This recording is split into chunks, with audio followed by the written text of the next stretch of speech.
All right. We Hello, are. hello, everybody. Welcome. So, we are just getting some last minute things set up here, just some portraits. But while we're here, let me go ahead and have you guys introduce yourselves. Let's see. I'm going to make sure we are live and everything's working correctly. It looks like we are working correctly, and we have four viewers and a couple people. It looks like we have a new hosting. Sage Todd is hosting us with one viewer herself. Yeah, actually, it should be my bot, but whatever. All right, I need to. Oh, that's right. I need to switch to Yeti. That means Discord. I'm doing pretty much today. I am doing all the technology while Hector will be being the keeper today. So you might just see me frantic running around with my head cut off, and I forgot to change. I was gonna change. All right. Okay, it's fine. It's fine. Everything is fine. How is everybody doing today? Hector, why don't you go ahead and start the stream because you are the keeper.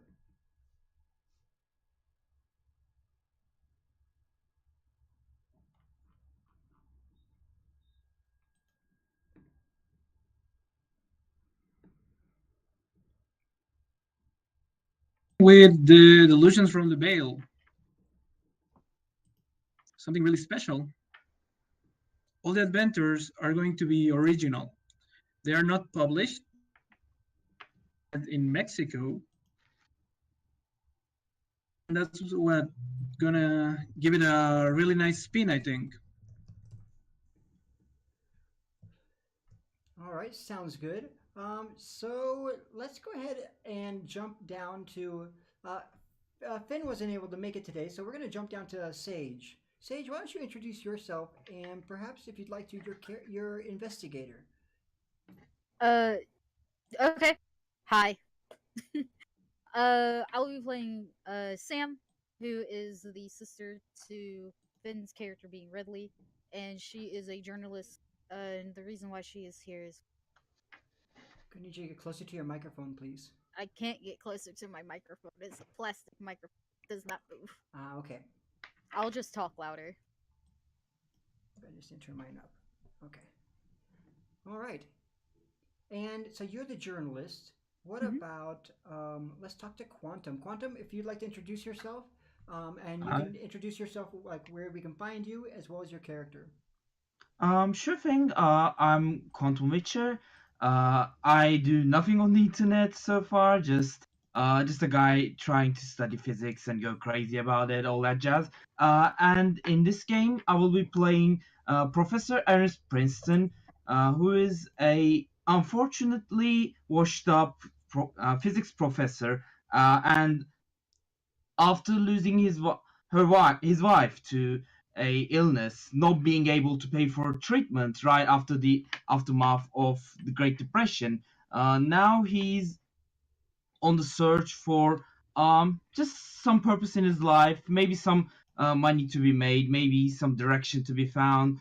But whatever it is, he goes on a journey to investigate the disappearance of a colleague, trying to investigate some mysteries in southern Mexico, and that's where he will end up now. All right, I guess now it's going to come to me and my character, who I'm going to be showing you in just a minute. You all will love my character. He is an ugly, ugly man, but very charismatic. This is me. I am so beautiful, am I not? Just really, really ugly. All right, so I am the ex surgeon, or a washed up surgeon as well, who's made my way to Merida, Mexico, um, after having to leave the States for some unspoken reasons, and without a license. But I do have a license. I just carry it and it works when I need to use it because people don't always read English that well.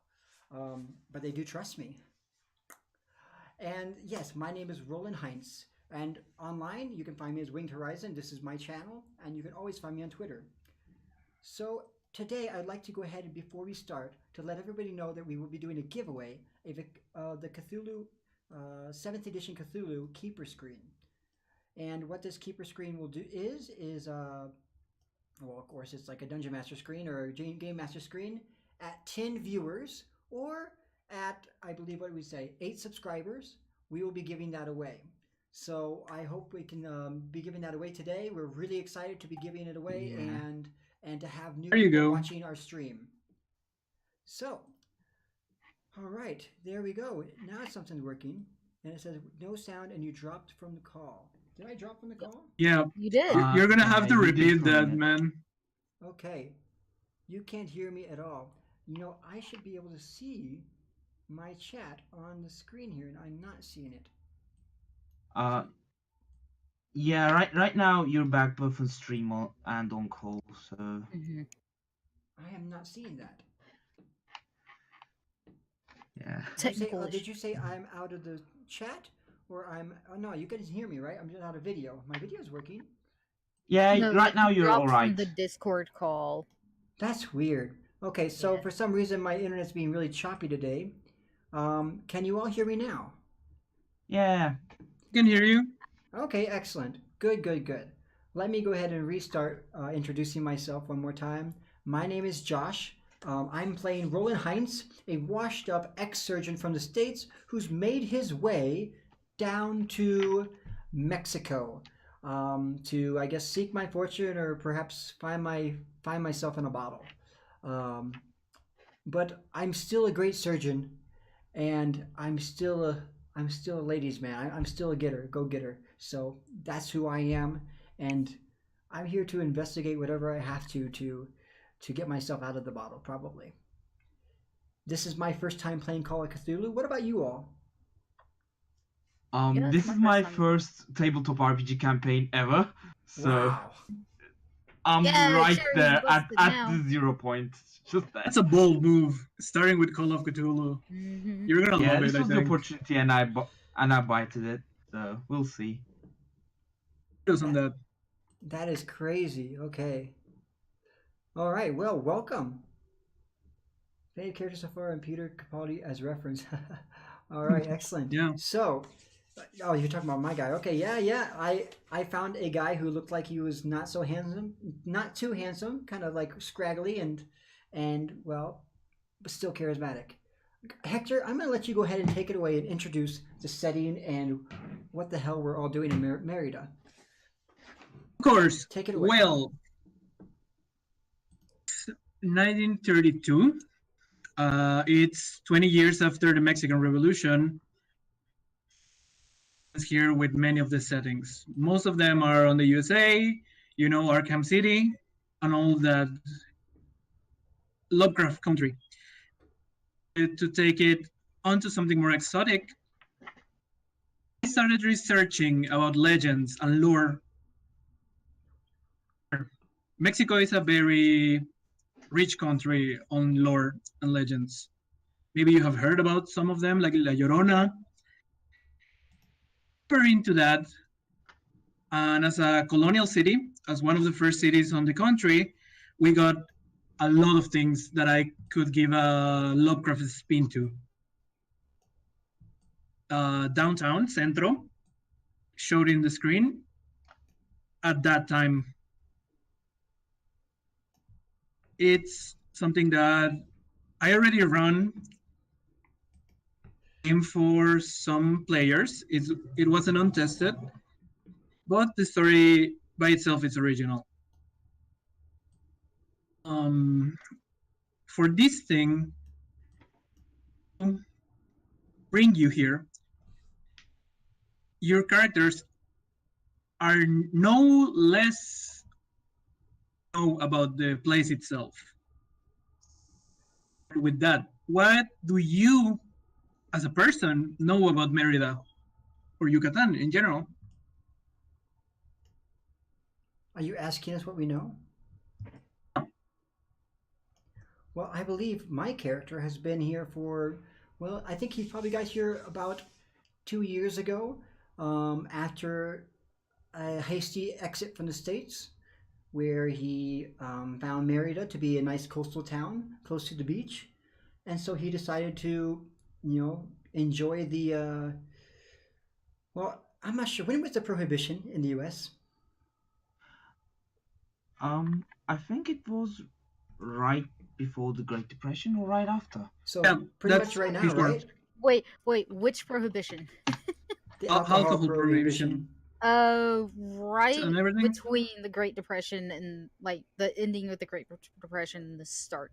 So pretty much almost right now, Yeah, yes. 20s to start of 30s. So we're like right around the Great Depression, or we're right around the Alcohol. prohibition, yes. Yeah, right at the end of it. Well, pretty much, I decided to go find some fun, and while Mexico was living the life during this time, and I needed to get a new life, really, and get out of the states, and so I came myself, Roland Heinz, and I came as a surgeon general for the general's army, and the revolution just finished, so I found a lot of people to work with. Okay, so Roland, tell us your rumors for the audience and for your fellow investigators. That is a good thing to look up. Give me one moment. And oh my gosh, it's showing my screen. I have to close this real quick. All right. Oh, okay. My rumors. Rumors and everything, or truths? Only the rumors. The only person that knows which are true and which are false are it's So me. everything. Okay. Apparently, I butchered a famous actress during surgery, or I butchered a famous actress's surgery. Um, I have Okay. over 7 love children scattered about. Obviously not. can believe that. Obviously not in Merida. I hope. And I'm slightly uncomfortable wearing formal clothes. I do collect liquor bottles, especially the new ones down here in Mexico. I really like the oh my gosh, suddenly the names escape me even though I live here in Mexico. Um, I'm thinking cacique, but that's not the one I want. And anyway, I really dislike That's one of birds. them. I really dislike. No, I'm just gonna get some because I could really use a shot. I'll be right back. I'm not in Mexico. I can't take a shot with you. Damn it! I have tequila in my freezer. Does that count? So The I freezer? have what we call a Yeah, tequila doesn't freeze. this I is know it one of doesn't my freeze, but I collections have right never here put it actually.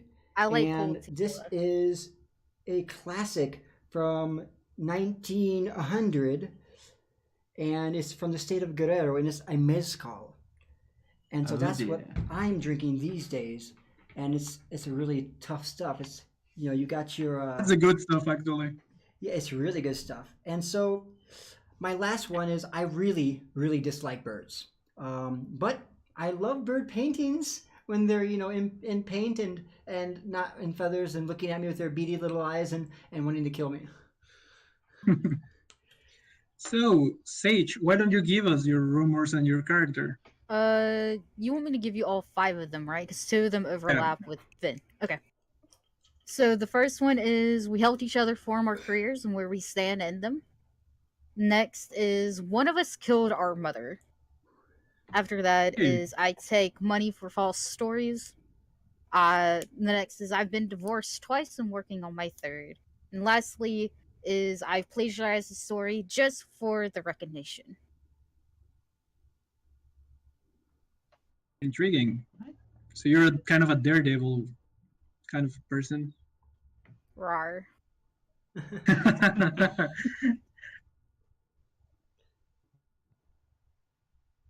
All right, let me go ahead and get this out of here.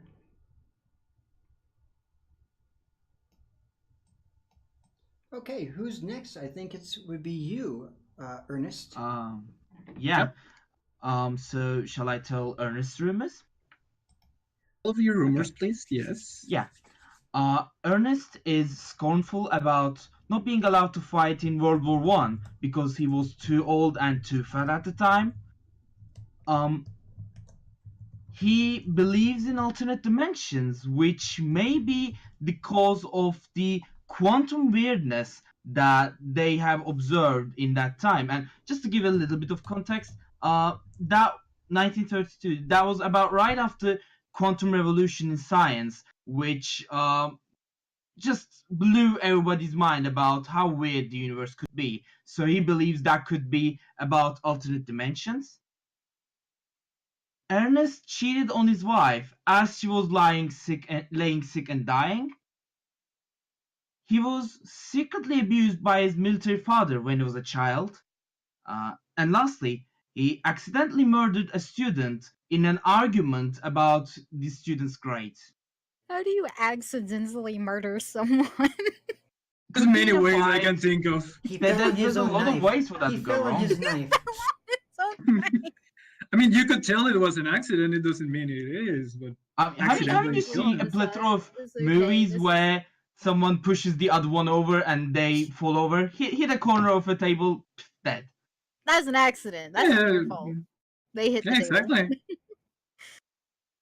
In any case, it's the table's fault for being there. Yeah, It was could fault be. for being- Well, that means now I actually gotta tell you that I already love all of your characters. Aw. To tell you, I think in for a nice ride, and I would like to start the narration right now, so we can start with the lunacy. You ready?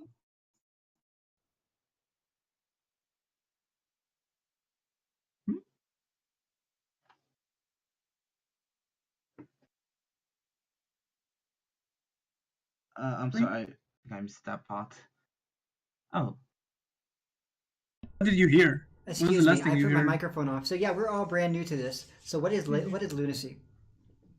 Lunacy, like crazy. Yes, but how does it work in this game? Oh, it was a figure of speech. You want to do what? It was a figure of speech. Oh, it was a figure of speech. alright, Oh, alright. okay. I thought you were talking about some mechanic and we had to learn it. Okay, okay. Let's No, go. no, Let's go. not, We're not ready. yet, not yet. Yeah, let's No, Okay. not yet, he says. First of all, I'm gonna start with something. I'm gonna narrate it for you, and then you will tell me the reaction of your character to this dream. So here it goes. Completely dark. It's cold, tingling in all of your body. You start to hear ringing in your ears. Each of your fingers and toes, as if you were being lightly pierced by needles. Shock. And you try to open your eyes. Realize that you have no eyes. You can't see anything. After a moment, you shake your head, which you aren't sure you have, seeing white light. This white light turns to silver. The only thing that you can see at first is a triangle. That starts to spin and form other triangles inside of it. Infinite triangles. And you wake up covered in sweat.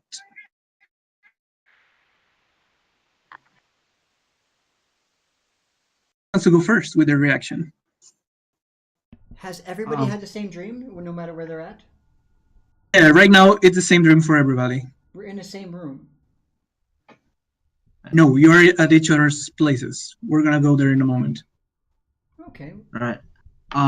Ernest is just in shock, and for a moment he checks about his hands, making sure they're okay, making sure nothing's missing or wrong, and he's still kind of feeling that piercing feeling of shock on his fingers.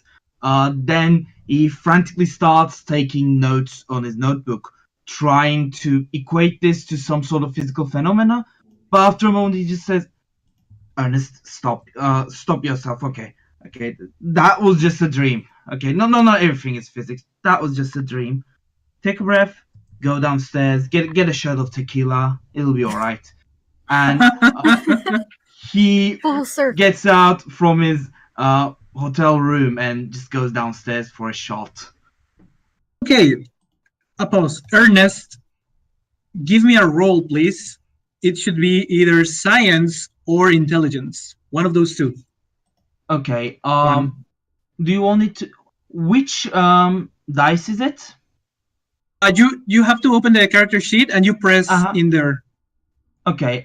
Do I press the green one or the gray one? Let me check for you. Just a moment.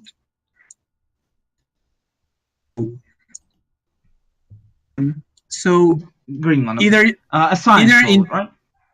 Science or intelligence. Okay. Any of them. Your highest one. Yeah, rolling for physics. That's a 35. Is it under your current skill? Yes. Success. Remember that in Call of Cthulhu you want lowest numbers. Yeah, lower than my value, right?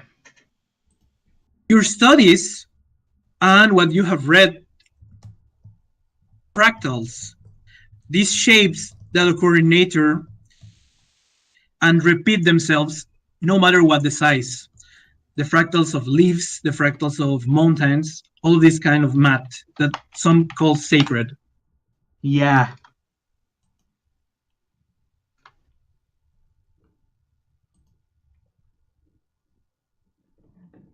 If you want to add something there, or we should go to another one of them. You can get to one of the other characters. He just makes note of the fractals, as you said. Okay, then Sam, what do you have for us? When Sam wakes up, she's in a state of panic, basically wondering what figment of her imagination has created such a dream. She looks over herself to see if she's okay, and she notices that she is, but she'll stay up, pondering what has caused her to imagine such a thing.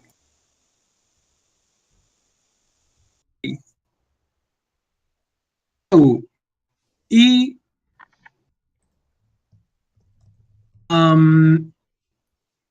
want you can make a luck roll.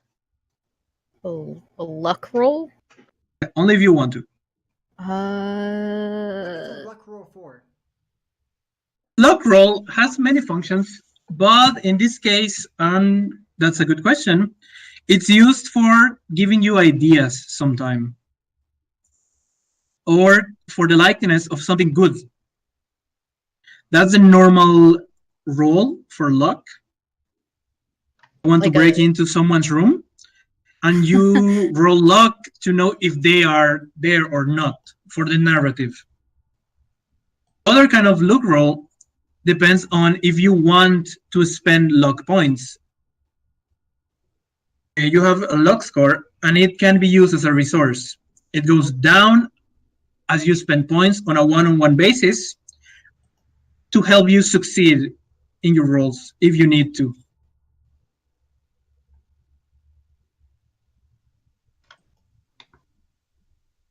I don't think she'll take the luck roll, no. Okay, then do you have anything else to add, or should we go with Roland? You can go ahead and move on. Okay, Roland, how does the doctor get into this dream? Oh, my head. What did they put in this mezcal? Oh, I don't feel well. Oh. I gotta really lay off and find some work. I have no idea. I'm thinking it's a really bad trip. I'm thinking okay. I drank something with the worm. And how is my microphone, by the way, now? Is it better? I can hear you really clearly. It's fine. On the stream, is everybody else able to hear me? I took off some of my suppression. Someone's saying that they can hear you, but they can hear everyone else. All right, they'll let me know. So yeah, still quiet, but better than before. All right, okay, it should be better now. Then it's all the way maxed. All right, it's best I can do. Or I can get closer. Okay, Roland, give me a medicine roll. A medicine roll. Okay, this should be a lot better. It's now right in front of me. There you go. Yeah, that helps. Okay. All right, and I will do a medicine roll over here. Where is my medicine roll? I have so many windows open, guys. It's crazy. And I can't see this page. Meds, medicine. Do I roll the green one or the gray one? Green one.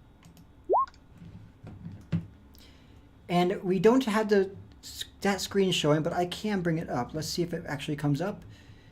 Let's see here. There we go. Now you all can see the screen, the rolls we're making. Okay, that's good. And it You says- actually have a critical success. Yeah, because I am really good at medicine. You remember by your studies the psychology and psychiatry people were talking about the collective unconscious. It's something by a psychiatrist, a doctor named Carl Jung, alumni of Freud. And he spoke of many things that were shared by humans.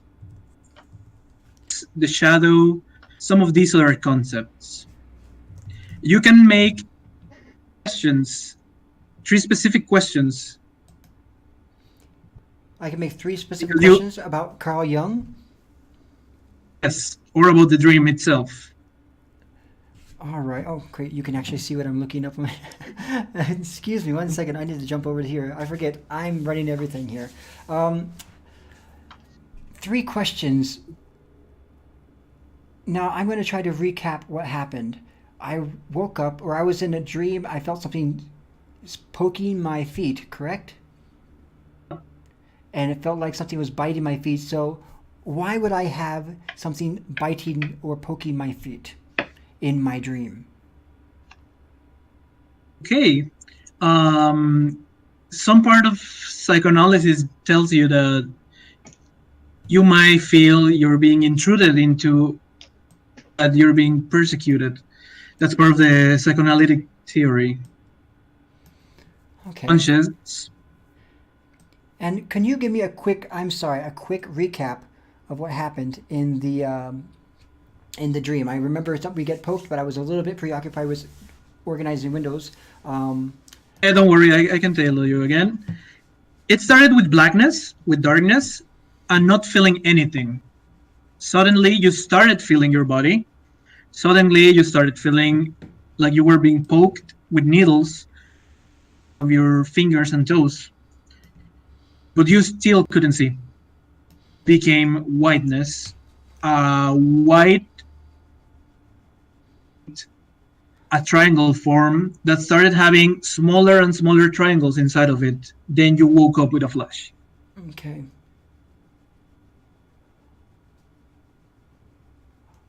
What kind of hallucinations can come with drinking worm in the bottle mezcal? Well, mezcal isn't as hard to cause hallucinations. Like alcohol would only make you hallucinate if you were in delirium tremens. So you're quite safe now. It was a dream. Even with the worm?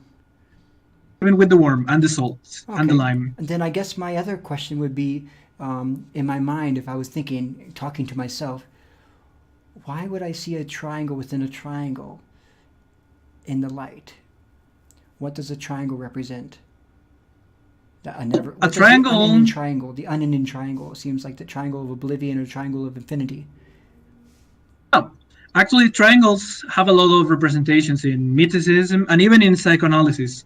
In psychoanalysis, they actually mean the balance between the 3 mind structures we have. In theory, we have the id, the ego, and the superego, which they are kind of like the animal side that has desires, the other side that comes from outside, that is the law. The law, okay. You could imagine the little devil and the little angel, and the ego, it's the person itself that is trying to accommodate the needs of both of them. All right, so I'm thinking, I'm trying to balance between being good and bad, but I feel persecuted at the same time. Exactly. So as I come to realization, I'm just thinking, Why me? Why can't my life ever get better? It seems like this troubles just follow me. I just...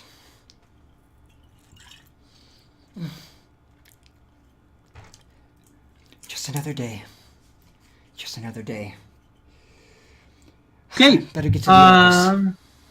Of course. Occupying a room at the Colonial Hotel, one of the oldest hotels in Merida, if not the oldest. As you go out of the room and you're walking towards a little place where you can have breakfast, a person, a triangle instead of a head. We see a person while we're awake? Yeah, you go out of the hotel Right and in into the street, Silent Hill. person with a triangle for a head. You shake your own head and then you see it doesn't have a triangle for a head, but it's an old professor you have seen taking coffee. All of us have seen this one? The professor would be Ernest. Talk with him yet, but you have seen him. Because the Colonial Hotel is very nearby to the university. Downtown, if you have the Colonial Hotel here, be right around here. It's on the same street. Right. And Ernest, you suddenly feel a pull. Move your head directly into the eyes of Roland. Feel familiar, even if you haven't really met. What would you do?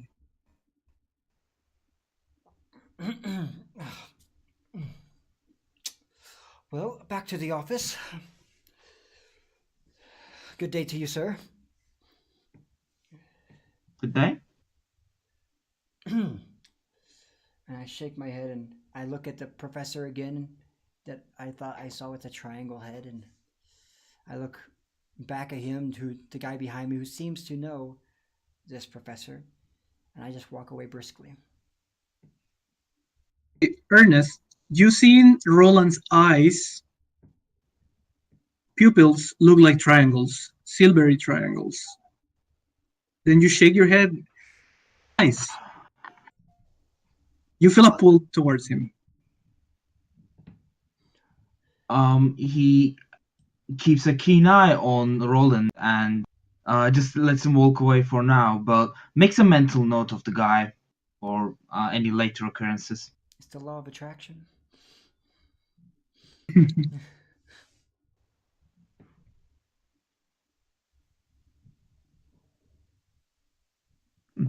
All right. So he's walking away from me, yes? And I'm walking away from him briskly, trying to get to my office that I've set up. Okay. What else is going on in this town now? That's going crazy, making us feel like we're insane. Exactly. Right now you're in downtown. There's a lot of people. It's early in the morning. You can see people that are walking all over there. There's the people selling stuff. There's the people that are just going like you to their work. You can see some of the pigeons. An old man that was cleaning shoes get pooped on. All of these kind of things of a normal downtown at a colonial city. You see a woman holding a camera walk towards you. So that you bump her, making her camera fall. What do you do, Sam, at this stranger's bump?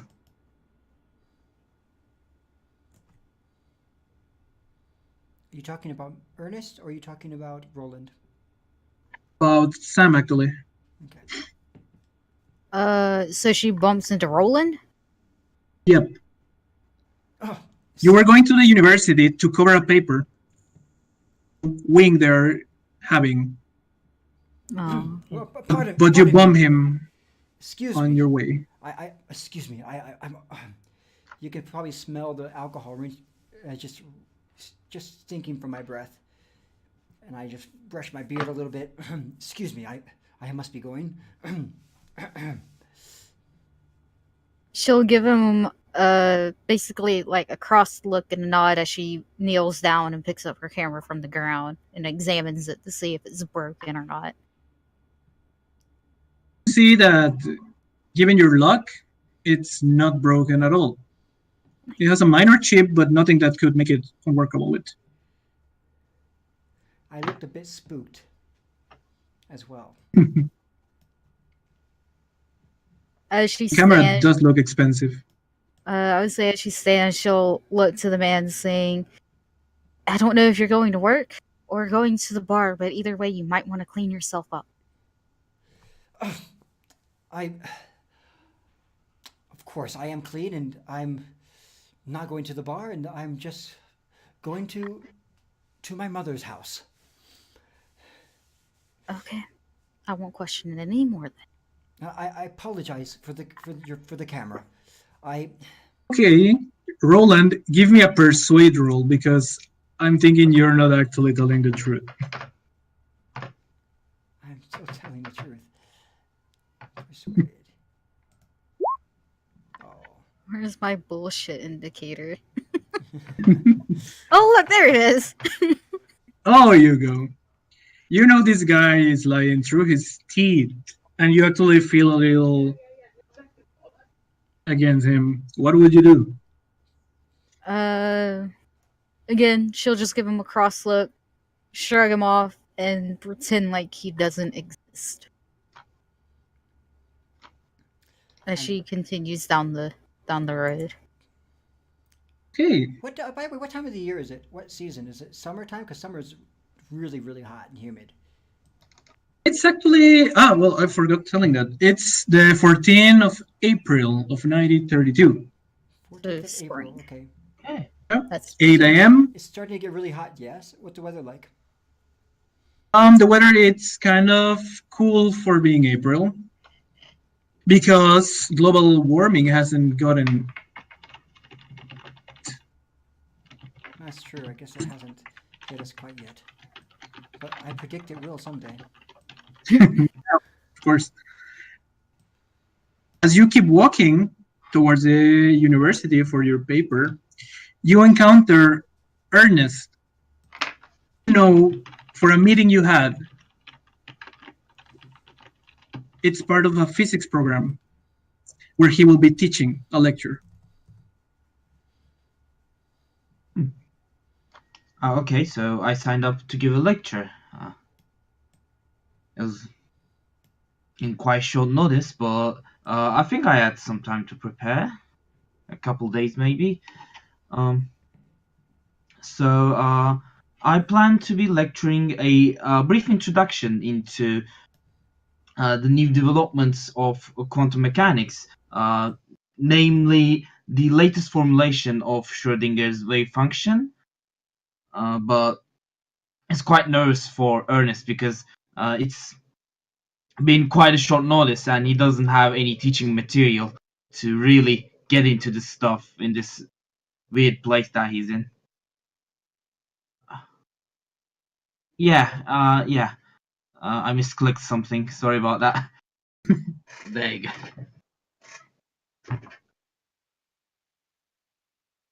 go. You're back with us. Now that you have met, what would you do? Roland keeps walking to his office for the meantime.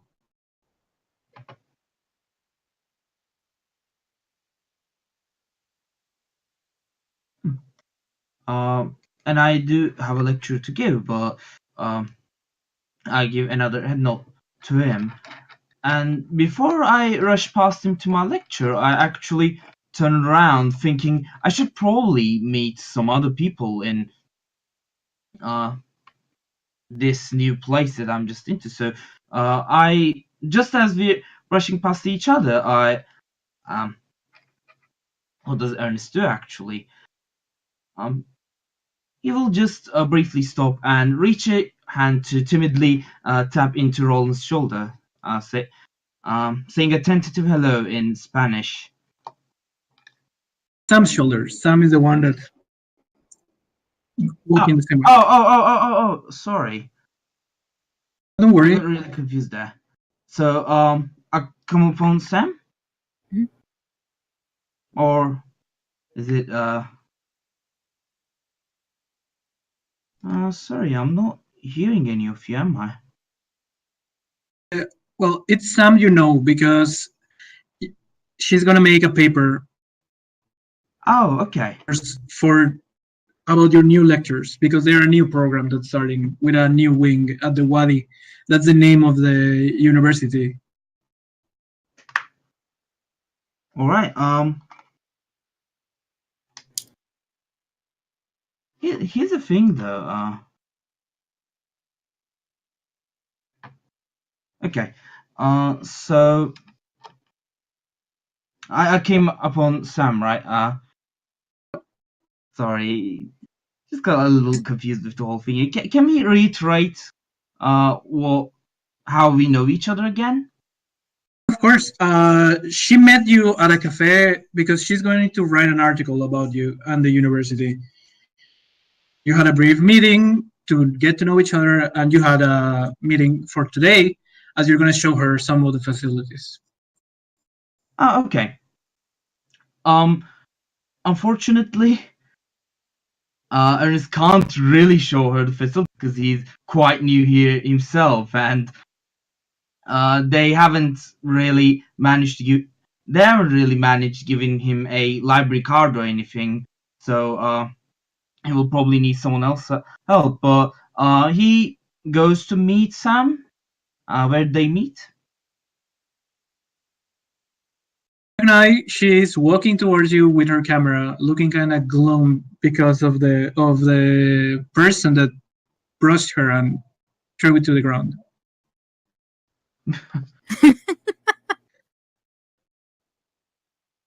Right. Hello. Good morning. Sorry, I'm already in a quite confused mood today. Not a good night. Hi. How have you been?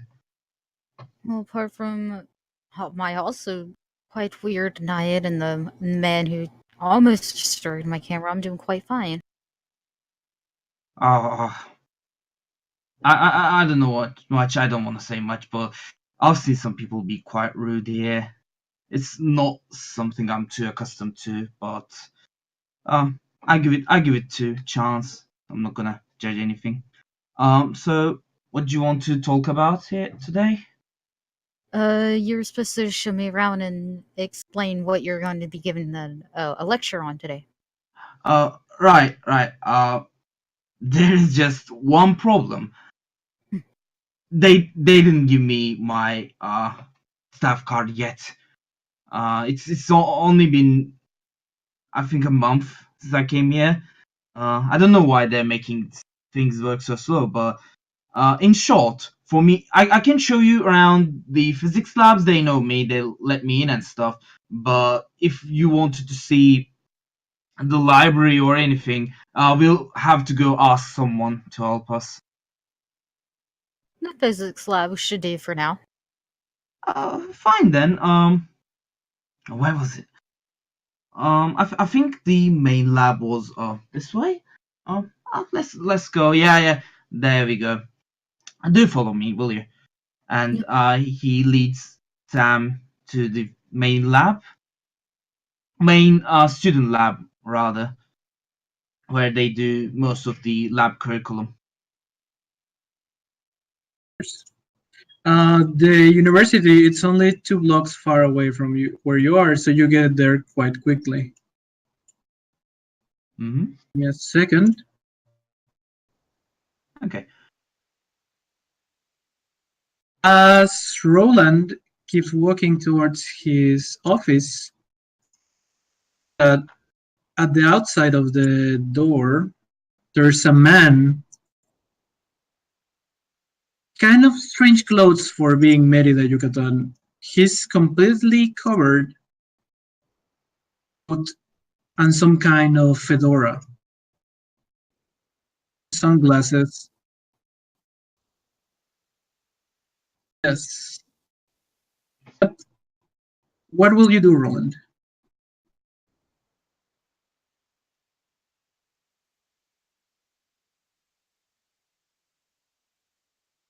It's next to the door. Before you get there, you kind of see that he's checking he's kind of like he's kind of like stepping hard, like he's been waiting for a while.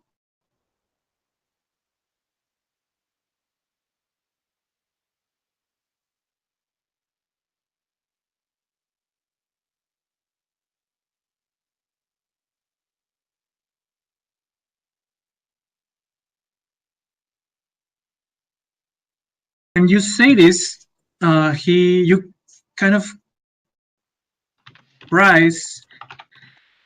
He looks at you completely, like from head to toe, then back, and asks with a puzzled expression, "Is that you?"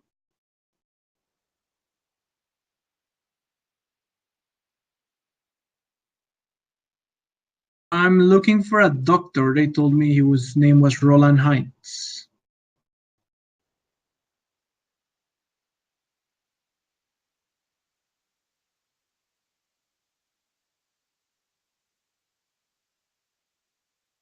"Yeah, I have something to share with you, but it's a kind of delicate matter." Um, Opens an envelope and he shows you 2 pesos bills. And 100 pesos bills. And he kind of passes them along you. "Will this keep you quiet?"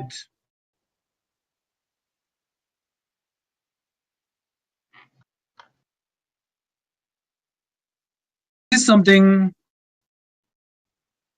we want you to be discreet, and we need to know if you will be."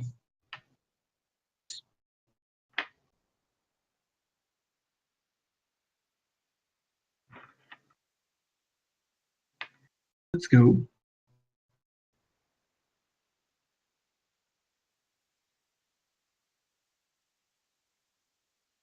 "So nervous, doctor. Are you on edge or something?"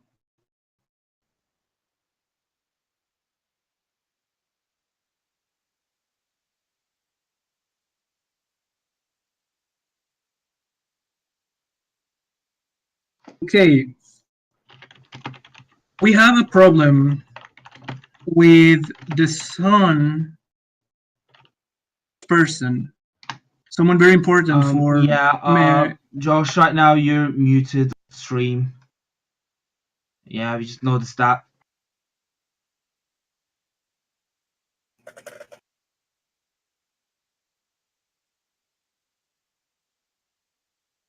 It happens. Fun times, isn't it? Oh, I mean, Yeah, well, Okay, we have I'm to back. work. So I am so good at running all this stuff I'm doing. I'm running all the windows. Okay, I'll repeat what I said. I said, let me just rewind. And I said, excuse me. What are you doing waiting at my... Can I help you? We're in front of the building Of again. course. Of course. Pull out my keys. Getting ready to open a big turn lock, an old style fashion key that opens the old turn locks of Merida's doors.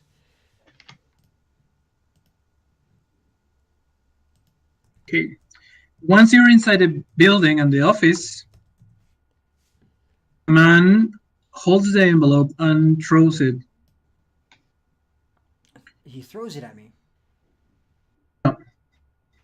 Oh, why? What in the name? What is the meaning of this? I need you to know. Represent very important interests from someone that's very rich and powerful here in the city. their name, their son, their hair actually needs surgery. Well, that is what I'm here for. Injuries. He has injuries we can't really explain. So Well, we need you to know that there's no questions involved and no talking about it. of course, I could do this, but you do understand I don't work for charity. I am a surgeon after all, a doctor surgeon, a doctor general. Do you I think was. in the envelope? I opened the envelope, and what do I find? Find you can count them. 20,000 pesos. Is that a lot in 1930? And that's a lot in 1930. Okay, because that's not a lot right now.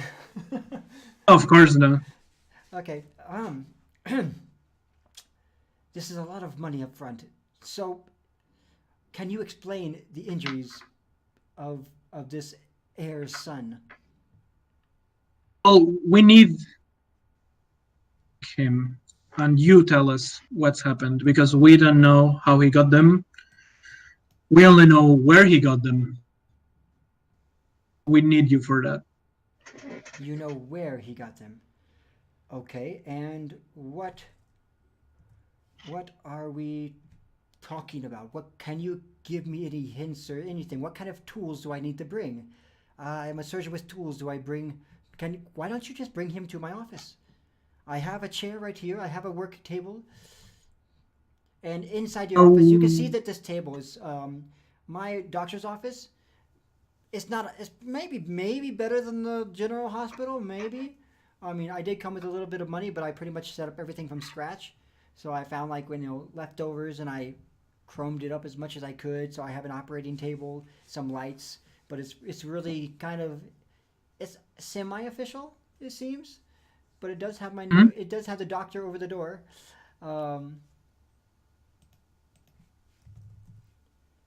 So, can you bring him to my office?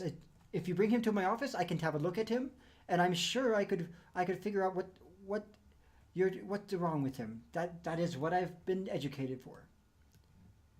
I spent. What I can tell you is that we can bring him to your consultory, and we can bring him to a hospital, to the university where you will work at those facilities. He's at the university. So there's no. What about now? He's at the university facilities, so there's no rumors and no talk about it. That's why we're paying you this much.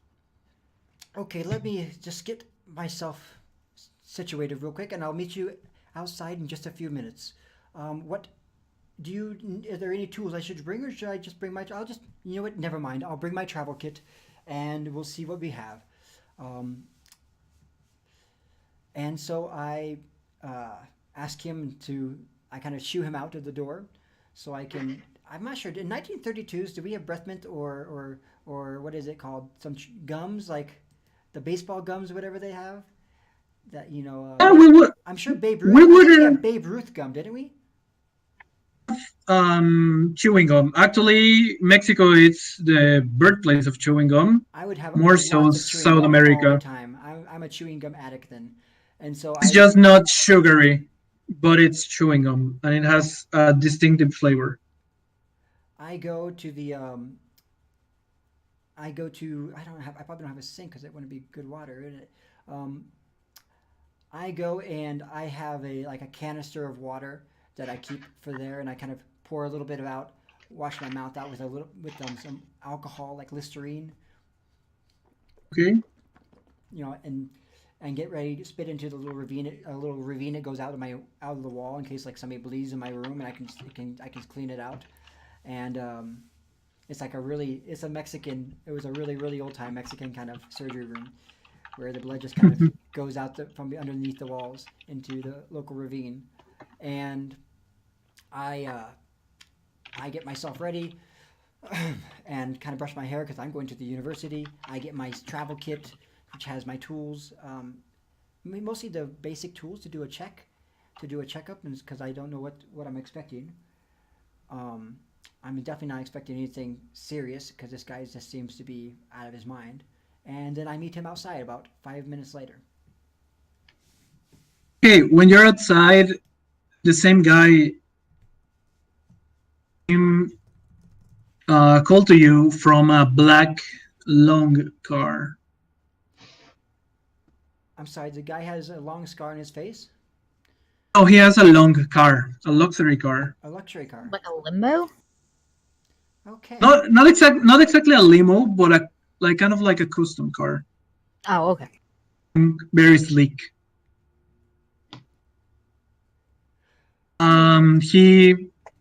He signals you to get into it. Do you? I go and he opens the door, I'm guessing. Yes? Does he open the door? Doesn't open the door. He doesn't open the door for me? No. I stand outside the door and I look. He looks at you, kind of like he's done with all of this. Open it with his head, like kind of like. Thank you, sir. And does he look Mexican or because I'm of course German. I wouldn't speak maybe rudimentary Spanish. Does he look Mexican at all? No, actually, he's speaking in English. Okay. And he doesn't look literal Mexican. He's kind of white, black hair, kind of greasy hair. Looks like one of the Italian mafias or something like that. Then. Be. Sam would be so When you offended by get that. I get into the car. I look in, of course. Before I get in, I look in, and as I'm getting into the car. German, of course, he hates Italians. Perfect. Some of us are Italians. That's why I made him open the door for me. My little slide without doing anything because I'm too small. As you get into the car, they almost foot as they speed up without you even actually being inside the car. You slam the door. Whoa! Is there anybody in there with me? Do I see anybody? Only the driver and the guy. I guess, did he push me in? Like, as the car was accelerating, you had to get into the car and close it, or you would have like. You certainly need quite some expedience, I guess. Is everything really okay with this child? I only brought the basic tools to do a checkup. That will suffice for now. We have tools at the facilities. Very well then, just get us there in one piece, please. That we can do. I'm going to go with them. Ernest and Sam, you're outside the university. Just let me put a university right here. Just give me a second. I don't know how to. I'm going to let you put the graphic up on the screen, but I want you to send it to me as well, okay, Hector? Okay. And then Give me a second. And I'll look it up on Discord and I can put it up in the picture. It'll be easier than moving the screen around over and over again. Okay. Just give me a second. Da. Do you need help with the symbols? Do you know how to do them? No, there you the go. Screen on top, you click on the screen on top, there's a little envelope screen and you can click that, or is it in the pictures area? I already put it in a new screen, but it's not getting into ties. You have to move the bookmark over. Mm-hmm. There's a bookmark there. You have to move it over. Here, 1 second. I'll jump in as a GM. A little red tag thing that should be on what we're seeing. And you move There you go, it. I think. There you go. All right, you got it? I think so, but I can't give it like the size. What do you want? You want that university? Yeah, that's a picture, but I can like resize it so you can see Okay, it. I will do that in just a second. Give me a second. I'm going to bring this down so people can't see what we're doing. Yeah, it stretches it to standard map size, I guess, so it's stretched Yeah, over. standard map size on Roll20 is a 25 by 25. All right. Yeah, I'm sorry, but that is completely my fault. I'm really a dinosaur for this kind of I thing. got this. I'm not accustomed to electronic media. I'm really sorry about that. No problem. I got it. We're gonna bring this back to normal. So we have to tweak it to its normal view. Okay, give me a second. As we're going, Sam and Ernest, you're outside of the university. You can't really enter because there's a lot of people here. Oh, Ernest, you see a lot of people that it's kind of some kind of like they're covering the doors to the university. There's one of the teachers you do know that it's just standing there, kind of scratching his head. Do I know the professor? Do I know their name? Yes. When you see him scratching his hair, you see him. He's kind of pudgy. He's kind of small. He kind of has a bowl cut, dark skin. Actually, when you get there, he looks at you and he kind of runs or waddles towards you. Mm-hmm. You know Alright. anything about this madness? What madness? I just got here. I have no idea what's going on. So you are the same. I don't know. Some gentlemen came here and they're made kind of a fence of themselves. They are not letting us in or out from the university. Oh, fucking hell. First a bloody night, then this. Ah. Oh, I knew coming here was too much problem. Okay. Let's go through it again. You came here and they were there, they were fenced in already? I just went for my coffee and some for my breakfast, and they were already here. So you were When he finishes, in before they came and you went for some breakfast? Is that what happened? yeah. Did you see anyone where you were here earlier? Just anyone being stupid? Not really. I saw a guy, kind of tall and kind of greasy. He was carrying something covered in a kind of white sheet. Oh, look, I'm just a new guy here. I came here a month ago. You know what the hell is going on? You go talk to the director or whoever you can find. That's not my thing. And he turns to Sam and he is already too frustrated and just a little bit glad he can like just a little bit glad that he doesn't have to deal with journalism and showing around and he just says to her, sorry, I don't know what the fuck is going on, you'll have to excuse me. If you wanna go see anywhere else, talk about anything else, I'm game, but just we're not getting in there today, that's for sure. I'll let the director handle this. Okay, as soon as you finish talking, Ernest looks at Sam and takes her hand and kisses it. Who does that? Podgyman, your professor companion. Kisses. He looks at her and he's Me llamo Ramon Salazar. Oh god, I used to know what that actually meant. I used to. But my name is Ramon Salazar. That's what it means. Okay. I would say that Sam would know little to no Spanish, even though I know a fair amount. And she'll look at him a bit confused, trying to figure out what he's saying.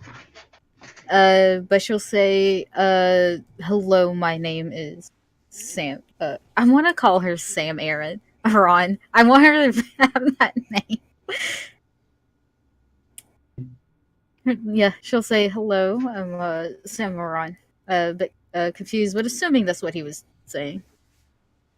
He speaks in English after the Me llamo Ramon Salazar, and he tells you. He suddenly is all smiles when he looks at you, and he's like, "What brings such a creature as you to these hallowed halls?" I'm here for the professor here. He was supposed to tell me something on his lecture and he showed me the labs today. Oh, Ernest, I didn't know you were such a ladies' man. You just got here and you're already on the spotlight. Look, she just came upon me, said she knew me, and wants to talk and all that stuff. I don't know anything about her. I got nothing to do with her.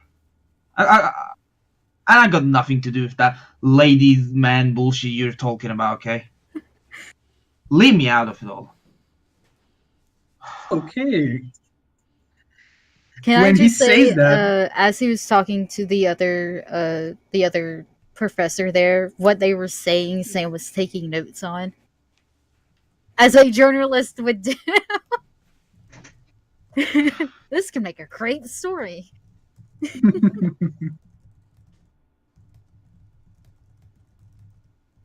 after some time passes, a black booming car at a university. Two men come down from it. One is the asshole that bumped you. In a nice. The other one, and the other one, it's a languid, white, greasy, tall man. What will you do? She's gonna see the asshole that bumped her and give him a very dirty look. I don't feign your existence. Looking straight forward looking very important with my now dressed in a suit, a very snazzy suit. I have a tie behind me. I wish I could just chuck it to you. And carrying a suitcase, looking very important, as I'm walking behind the burly greasy man. Ernest, what do you do meanwhile? Ernest almost starts to take a step towards the two of them, but then he gives out an air of "not my business" and just steps back, takes out a notebook and just starts going through his notes for some reason. Just idling by until the whole commotion ends, and Sam says he can go about his own business. Okay, Sam, when the tall man, overcoat and the sunglasses, you feel him looking at you. He's looking at everywhere. Give me a stealth roll, please. Stealth. How do I alpha? Here we go. That's a fail. A fail, okay. Well, to hide behind Ernest, but you trip, kind of push him. The man sees you, and he plants himself in front of you, kind of like, and he tells you, "I know you, Sam. I know the kind of dribble you write. Get out of here." I'm assuming Hey. he's much taller than Sam. Okay, buddy. I don't know what is between you guys, but you be nice to a lady, okay? Do I know the man? This is the man that's in front of me, right? Yeah, that's the man that was in front of you. Did You know that this man he's some kind of fetcher for one of the important families. He works for a family that have become rich, named the Chapur family. Ooh, I'm gonna put it in the chat. All plants, right. they have warehouses, and they do a lot of commerce. He's known for having a bad temper and for doing things other people wouldn't do. Oh, oh,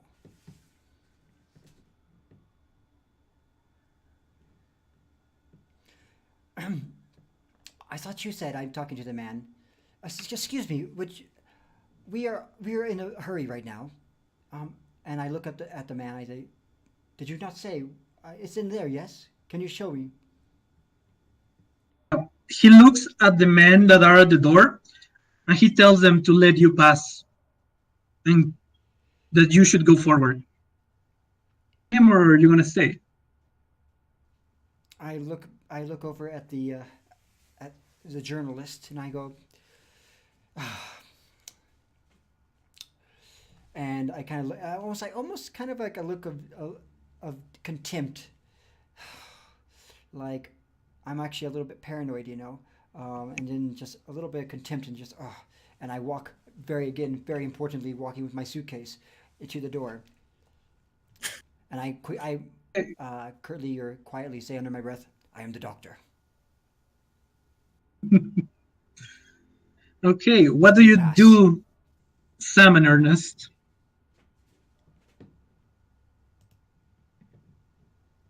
Sam will just stay beside Ernest. Since she's there on official business anyways, might as well do her job.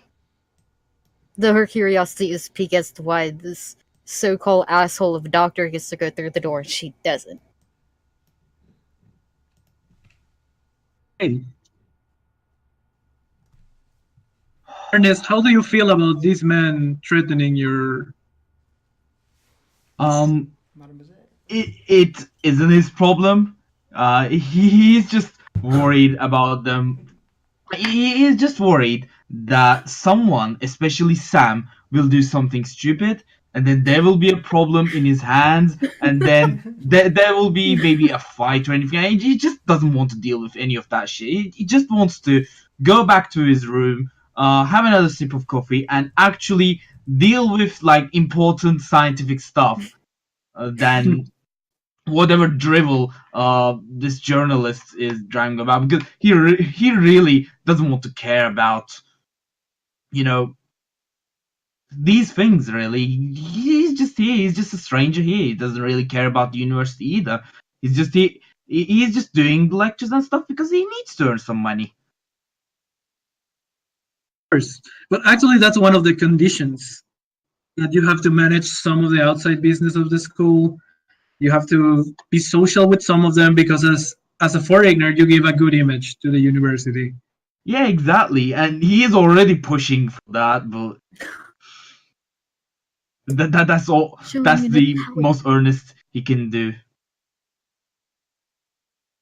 The man looks at Sam again and tells, "I'm not leaving here until you leave side of here. So are you gonna make this difficult?"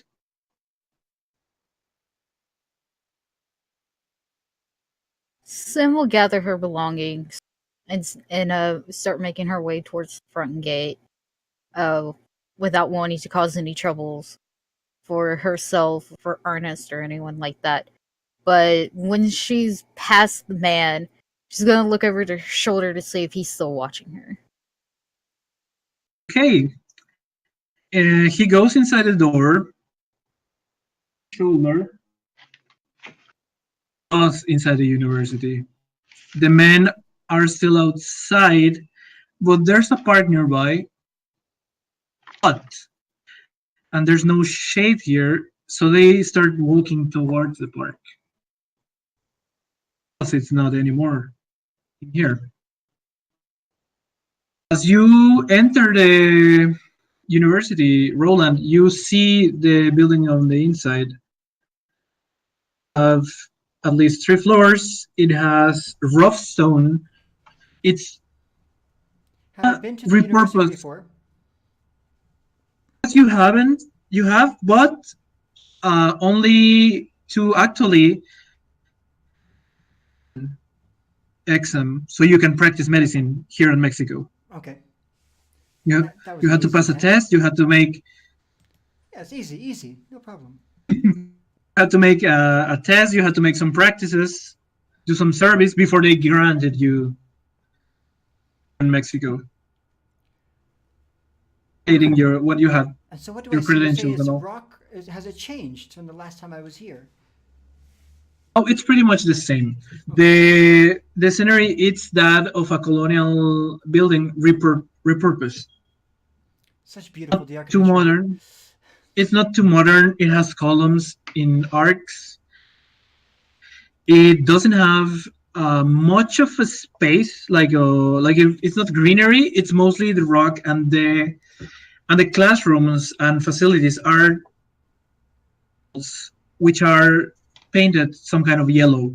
Right. Merida right now is like in a boom right now, or is it just beginning to go up? The town, or has it been a well-established town for a couple of decades?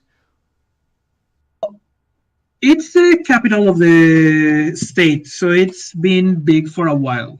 All right. Going a bit downwards because of the change of government that has been going on. Okay. So I'm walking through the halls. I'm guessing those guys are leading me, or am I just walking myself to try to find where I'm supposed to go? You are kind of lost until the tall guy gets with you. Well, there you are. This is so urgent. What are you? Why are you leaving me standing around while you're arguing with that trumpet? I told you, Roland. I told you, Doctor, that I have to make sure no one finds out what this is about.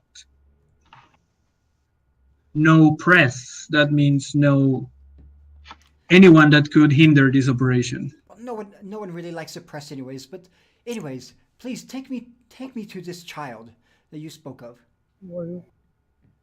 Keep walking, and at the end of the hall, you see tiles on the floor, kind of glossy, white ones, and you feel the air change. And the tiles, mint color, familiar for some hospitals. It feels like the Air Force. What? It feels colder. It feels like kind of like full of chemicals, Okay, so of it being clean. all right, like ammonium, whatever. Okay. Exactly. As you walk, you get through a gate that has glass. Station yourself up before surgery. Signals to you procedure. I begin to wash my hands and put on the gloves. Put my hand through the gloves and get them on. Get the suit on. Will I be having an assistant, or am I working alone today? Right now you're working alone until you can determine what's going to happen to the kid. Okay, very well. Will you please zip me up? And I turn my back and so he can zip up the green sheet, or is it white? I'm not sure. But the jacket. It's white. It's white. It does it. All right, I am ready. Please stay out of the room so you do not contaminate it. I don't know what. Do I need to worry about contamination? You shouldn't, but it's good to have precautions. As you walk, you get into an atrium classroom with a surgic center. It has the table, the implements, all of this, but in the surroundings, there's a lot of chairs for the students to look at the operation that's going on. Right now, it's empty and dark. They almost look like people looking at you, but you know it's empty. You see a bump that is covered by a white sheet, and it seems that to be stained with blood. It's kind of shivering, but you don't hear anything. I rush over to it, and I slowly take it off just in case, it's stuck to the body. And making sure that it's not stuck to the body, I slowly take it off to appear underneath. Okay, when you take the shit away and you let it fall to the floor, see a child. It's a small child. Seems to be full of scratches. You see the child is trying to scream and actually has his mouth open. He has no tongue No tongue. and he's full of blood. I go, oh, Lord Mary and Joseph, and I quickly open the thing. I grab a clamp to put in between the teeth to hopefully, and grab I can't remember the name of the actual medicine, but the stuff to relax him, and quickly give him a shot in the shoulder. Give me a moment. You're going to be our first guest of honor, and please roll me a sanity roll. A sanity roll as I'm touching. Great, of course. Okay. Let me jump this. I'm gonna jump the screen over real quick so you guys can see it. All right, there we go. That should work. Now, let's go roll that sanity roll. I am a very sane person, guys. I don't drink that much. Oh my god. Okay, what do I roll? The green? Yeah, it's a green one. But I saw the fumble. I thought the fumble was yours. There's an error. I'm supposed to start with something. What am I supposed to put on the start? What? What was that? Am I supposed to have something for starting or current? What is my current sanity? I don't have anything on that. You don't have your... It should be the same as your POW.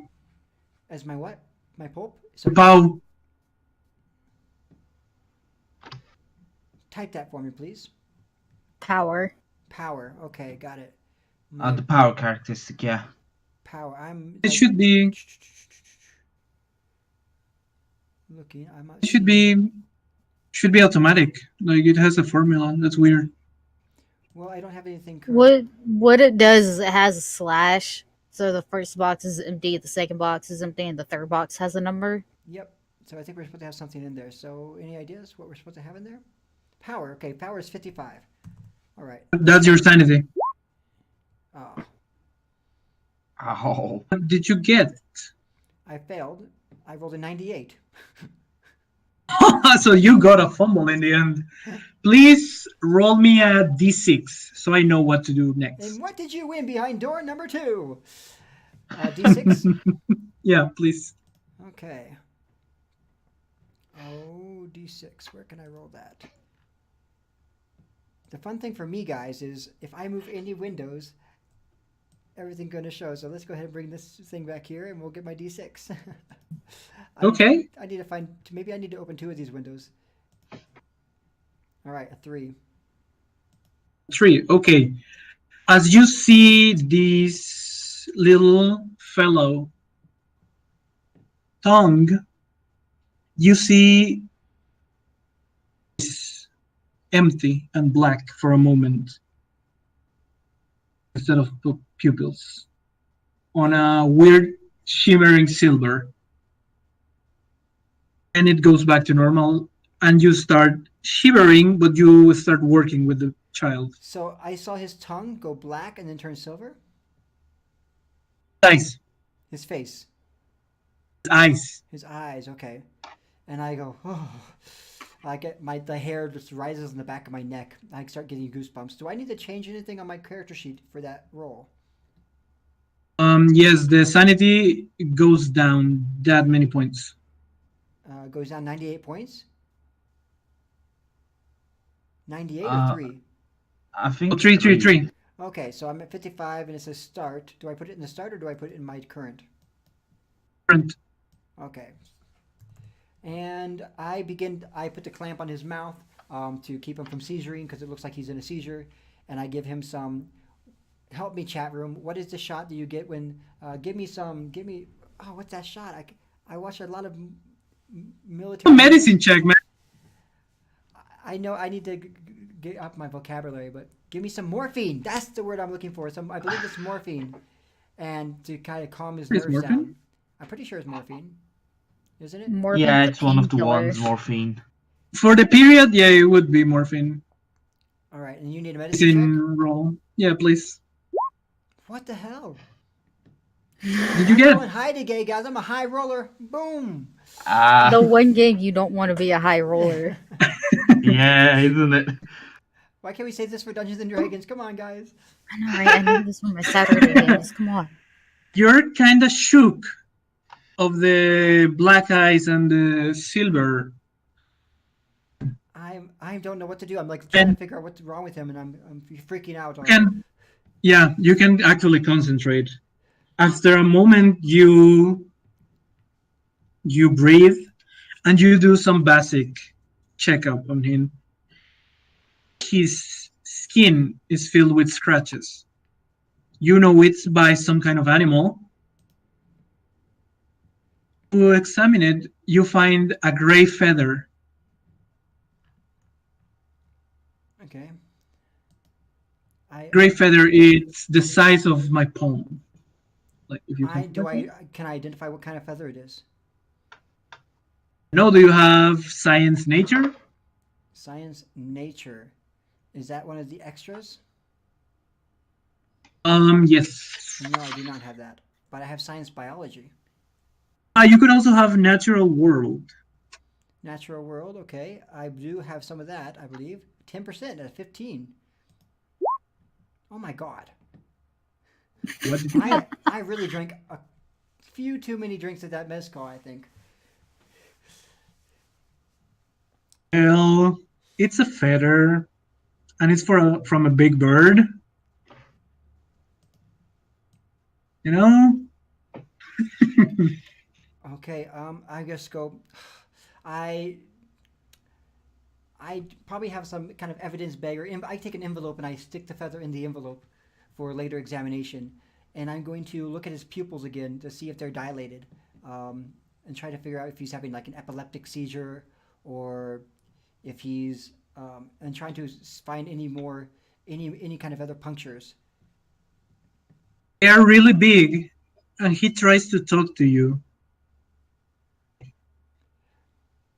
We go back to Ernest and Sam on the park. You see that the park has a small statue on the center. It's a sculpture of a mother cradling her child. White ivory has a plaque in gold. It looks really shiny and gold because it's new. That says Parque de la Madre. That means the little park, it's to a church that looks very imposing and big.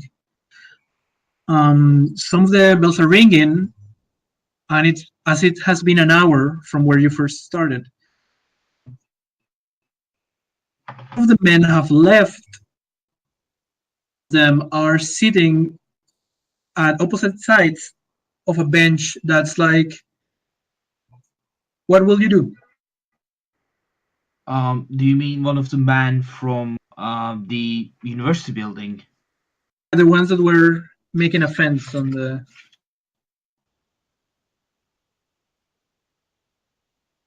I didn't catch what you said. Which man did you say? There were the men that were doing like kind of the riot that wouldn't let you inside the university. Gotcha. Yeah, those ones. I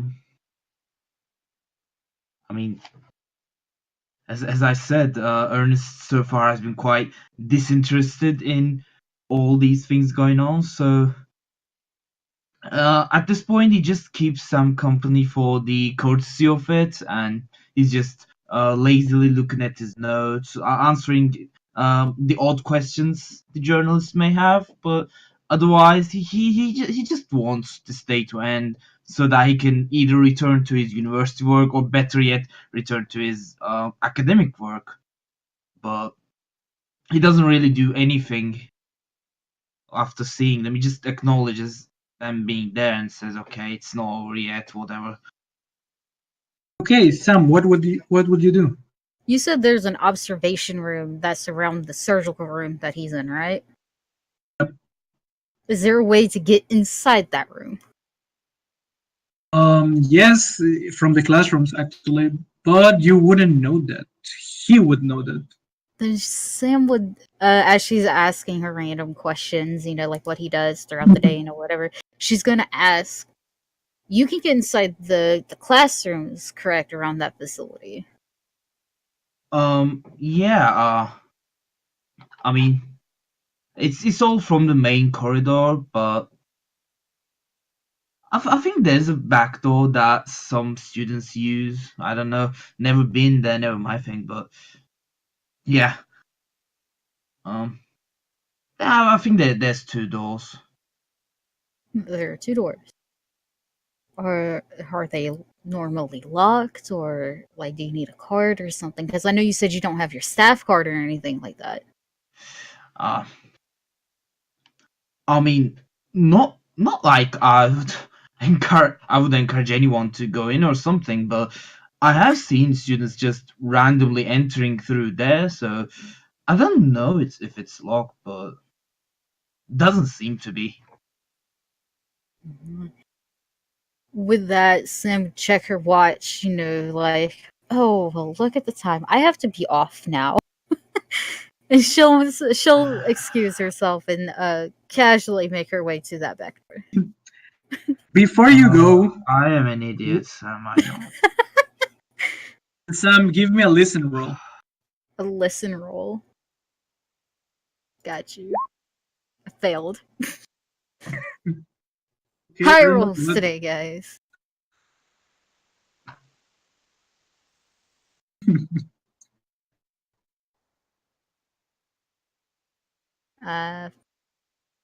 This is a good day. Today's a good day. Hey, now that you failed that roll, I'm gonna introduce a mechanic that I mentioned earlier. You can push rolls, roll for a failed roll like this, but if you were to use it on listen, you reroll and you get a success, or maybe even if you get a failure, it depends. Kinda off or wrong is gonna happen. Use a listen, you listen a bit too much. If you use a psychology roll to kind of read someone's intentions, maybe you get to know them, So do you want to push your roll? Sure, why not? What am I rolling again? Listen, just Re-rolling. roll it again. Okay, that was a hard pass. Hey, that's the good stuff. Thank you for being the first person to push a roll, and it went your way. You listen on the bench. They are speaking very heatedly. They have, when they're speaking about this dream, angles and feeling something poking them. And of blackness. It brings some kind of alarm into your head. After they stop talking about that, they start laughing. They were doing some reefer, as the old people called weed, and they attribute it to that. But they say something about packing heat. About what you cut out. And they are They have guns. watching. Oh, They're watching you both. they can shoot me, understood.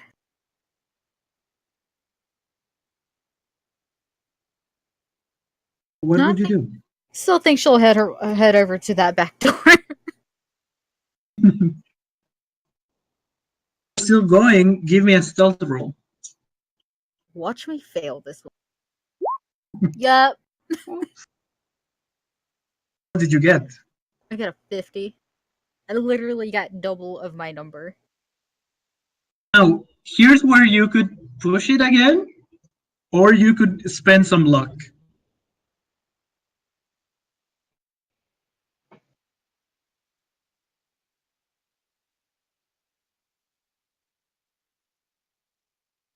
Hear anybody? Uh,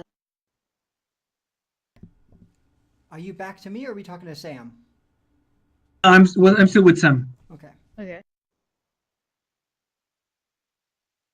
So you said I could spend luck? You could spend some luck to improve your roll.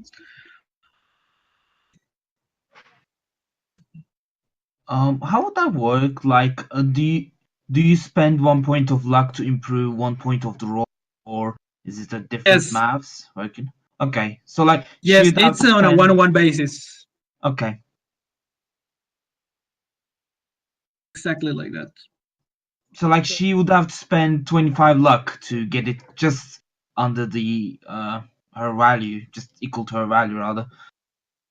In this case, yes. Or she could push the roll to complicate things further if it's failed. Complicate the role. You get shot. Lucky for you, there's a doctor on the scene. Unlucky for you, you almost broke your camera. By the way, is the doctor still at work inside? Like he didn't come out or anything, right? As far as we know, at least. As you know, he hasn't. Can I just choose to fail? Yeah, you can choose to fail. Okay, she'll just choose to fail. Okay. When you get up, you start walking, excuse yourself, and you hear a very loud cough from one of the men. Like, you see both of them looking straight at you.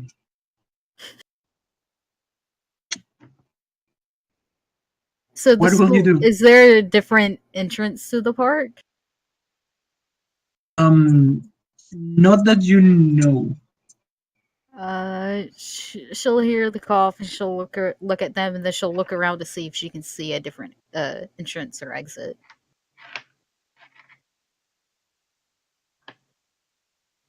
Okay. Give me a look roll. Look.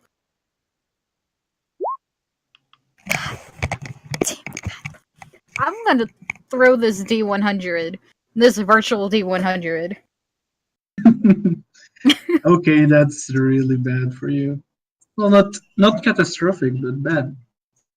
I see nothing but bright red colors. Guess You're what? I can't actually see that color. you feel kind of stumped into this. You feel like you're being observed too much. And Ernest, you see her kind of like go, but wanting to go. She's like standing there and she's like, something? He will think, and considering there's been a bit of time passed as well,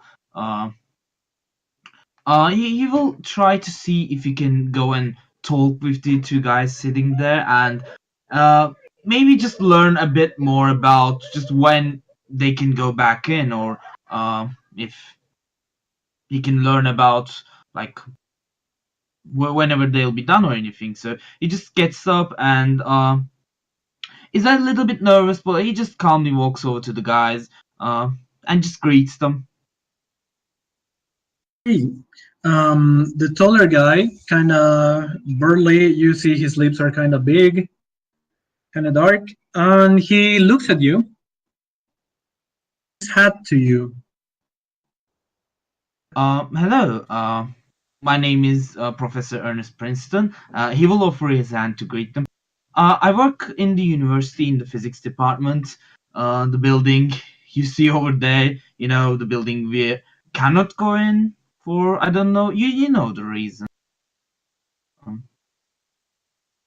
So I was just wondering, like, not to, uh, like not to imply you guys are doing anything bad or anything. It's just I had a lecture to give today, and already it seems like it'll be late, and there's a lot of university stuff that was supposed to go on, and I'm kind of curious if this whatever you had to use the building for will end anytime soon. You got any idea? Um, Ernest, was it? Yeah. I kind of, want to say no to you. Wanted to for me to escort you and your lady friend over there. Are you close with her? Like, are you? I just met her. Honestly, she's just been asking me some questions. Can't say we're close at all. Like, I don't know, man. But like the boss man said, she's kind of bad. But I think she looks nice. Like, could you introduce us? Um, I mean, would be up to her, but sure, why not? Um, I'll go and So, call it her.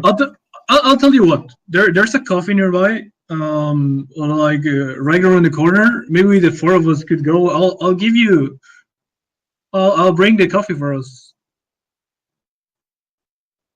You go ahead and do that. Um, so he gets back up and goes back over to where Sam is. Seeing you having some trouble with the guys there, see, seems like sneaking about out of their sight isn't gonna work, because it says these were Sam. What do you say about this development, Sam? I think it's weird. It's really weird. You know what? I think the same. Look, I don't know about culture here or anything, so can't say whatever he meant. But he just did say he kind of wants to meet you and stuff. Maybe you're better than his boss says or anything. So what do you want to do? Like he said, let's sit here, talk about it a little. They want to meet me. That's what he said. I don't know. Well, I can't pass up the opportunity to meet two fine new young gentlemen. Now can I? All right then. Shall we go over there? Say hi again. I don't see why not. See a glimmer in your eyes, Sam. Like that you're opening, you know. If you can see the reflection off of my glasses, there's a window, and yes, the sun's right. Oh, I meant something more malicious. You know about it. Oh, journalists gotta get their stories. Okay, in this note, let's go to Roland. You have stabilized the child. He's no longer shivering or moving. All right. What would you like to do So I got. now that you have? I'm going to check the pulse, and I'm going to see that his is it her boy? Yes. It's a boy. I'm going to check the pulse and see if the bios are okay. Bios. If he has a steady heartbeat, I'm going to check his. Just do the regular kind of checkups, and I'm going to. I'm going to probably keep this thing, and well, I think you said he was leading over and trying to talk to me, right? I was trying to talk to you until you got the boost of morphine into him. Okay, so I didn't hear any words. Oh, because of the tongue, it would be difficult. So it was like a. Okay, I'm going to, now that he's calm, I'm going to try to examine. I'm going to use, I don't know if I have anything in my kit that would let me keep his jaw open so he can't clamp down.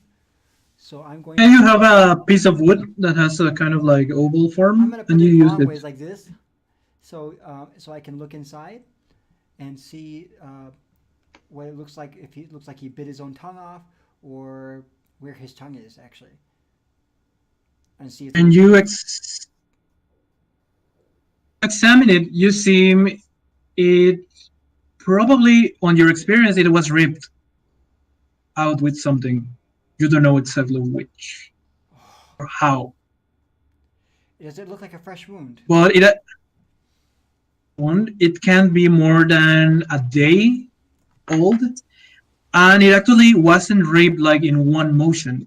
It seems to be a lot of damage, like if it was taken with hooks.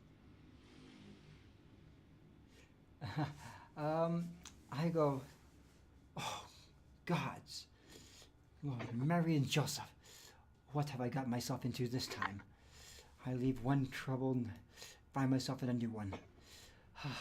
You are I'm going to look for some, I believe, ointment that can help help with. I'm going to try to like make sure there's no infection from the open wounds. If there is any open wounds, I'm going to try to make sure they're disinfected. And I'm going to keep examining the body to try to find any other signs of abuse. as you're watching, you see the kid, as I told you, has scratches. You don't exactly know what because you failed that medicine check. But as you keep examining him and you take his pulse, you see he has a gold that says Gabriel A gold on it, and it bracelet. has a little angel. Seems like Expensive. it seems like your angel didn't protect you this time, little one. And So when you're checking him, you see that all of his nails seem to be caked with something. They're filled with something. I'm gonna take a little thing and try to take a sample of that and see if I can tell what it is, if it's dirt or blood or skin. Okay, when you do that, you take a wooden toothpick and put the sample over a cotton. You feel the aroma of dirt. You feel shiver down your spine as the last time you felt this, visited a patient at the graveyard. I'm sorry. Can you say that one more time? Your voice broke up. Okay, you feel a smell of decay, a smell of earth. Or as the last time you felt this was when you had to visit a patient at the graveyard for her funeral. That's weird. When I visit my patient. Okay. I go. I shiver and I go. What in the? What on earth were you doing in a graveyard? And I take that note in the back of my head as I try to put the pieces together. Is the child naked? Right now, it only has some kind of white underwear that has no elastic, and it's kind of simple. Just underwear. Yes. Do I know if anybody else is in any other doors? Give me a listen.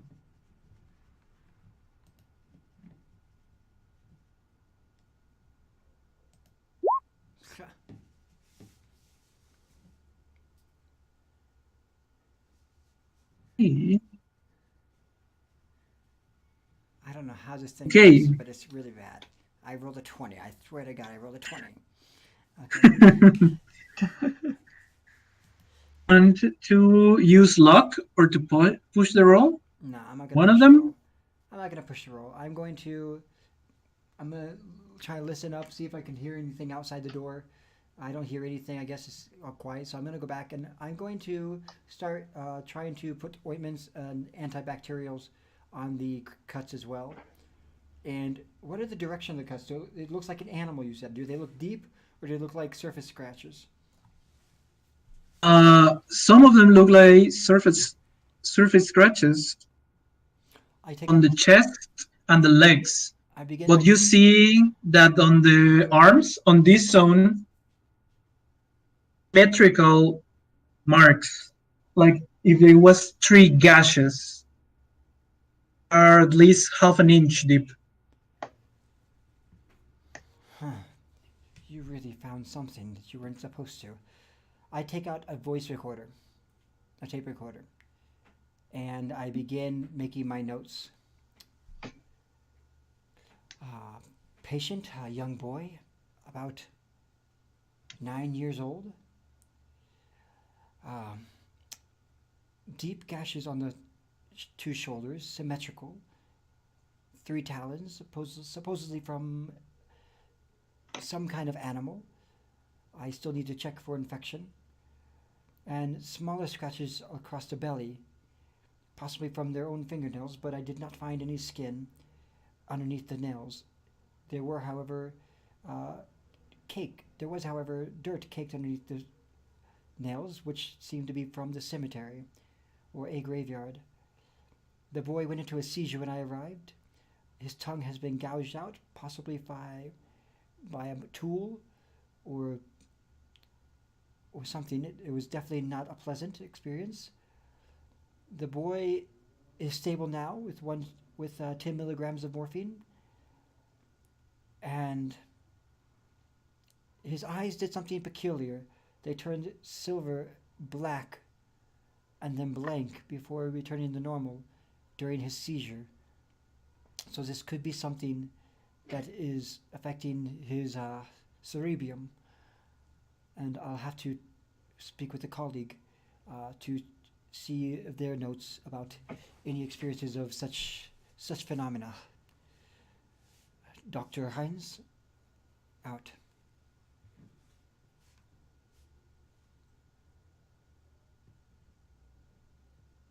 As you get lost into your diagnosis and your report, you lose track of time. Actually, you go outside, report to the tall guy, and he tells you to stay in touch, that he will come and see you at night. It's 10 a.m. It's 10 a.m. now. Some I was there all night. I was at the examining room all night at the university. 10 a.m. like it was 8, and then now it's 10 a.m. Okay. 2 hours. Something you want to do before I go back to them? Would I know of any psychiatrists that I can get in touch with? Perhaps my mentor. My mentor probably would not be a psychiatrist, though. They would be a surgeon. So do I know any psychiatrists that I'm still in good standing with that I could try to get in touch with about something that I believe hasn't been found or seen before? No, there's actually a new psychiatric hospital that has been last 5 years, and it has a lot of prestige. But you don't know personally the names of them. You would have to investigate around the university or some of your other contacts. I would prefer to keep it as it's supposed to be under the down low. I prefer to keep it outside the university then, and I'll quickly escort myself and walk myself out with my gear, and make sure, of course, that I'm cleaned up, and I grab another piece of gum and. All right. The gum you're chewing, by the way, as for the time, it's natural gum. It's taken from a tree. Wrigley spearmint, isn't it? No, it's actually taken from a tree named sapote. Oh, that kind of gum.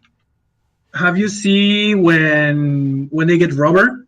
It's basically the same, but this is one you can chew, actually. That's edible. All right, well, I'm going to eat my chicles. All right, I'm just... Oh, we're back with you, Ernest and Sam. You're inside a cafe that's named Happy Cow. The inside is very cozy. They have booths, a 4-person booth, sitting against the two guys. What will you do? As he goes in, he will just quip a joke. I do really wonder if that cow is spherical or not. I'll have to make some calculations on.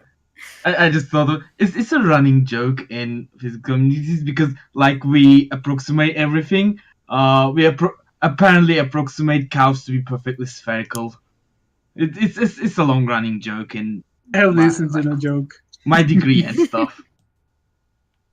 As yeah, you finish getting on your seats, you see a little woman, kind of chubby, black hair on a ponytail, and mint uniform. She's chewing some gum. She comes with a. She puts 4 glasses on the table, puts some water, and she's like, "Hello, loves. What do you want today? Haven't seen you here before."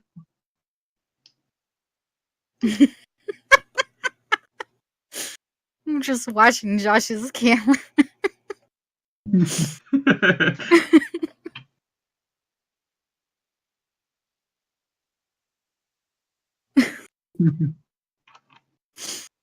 I mean,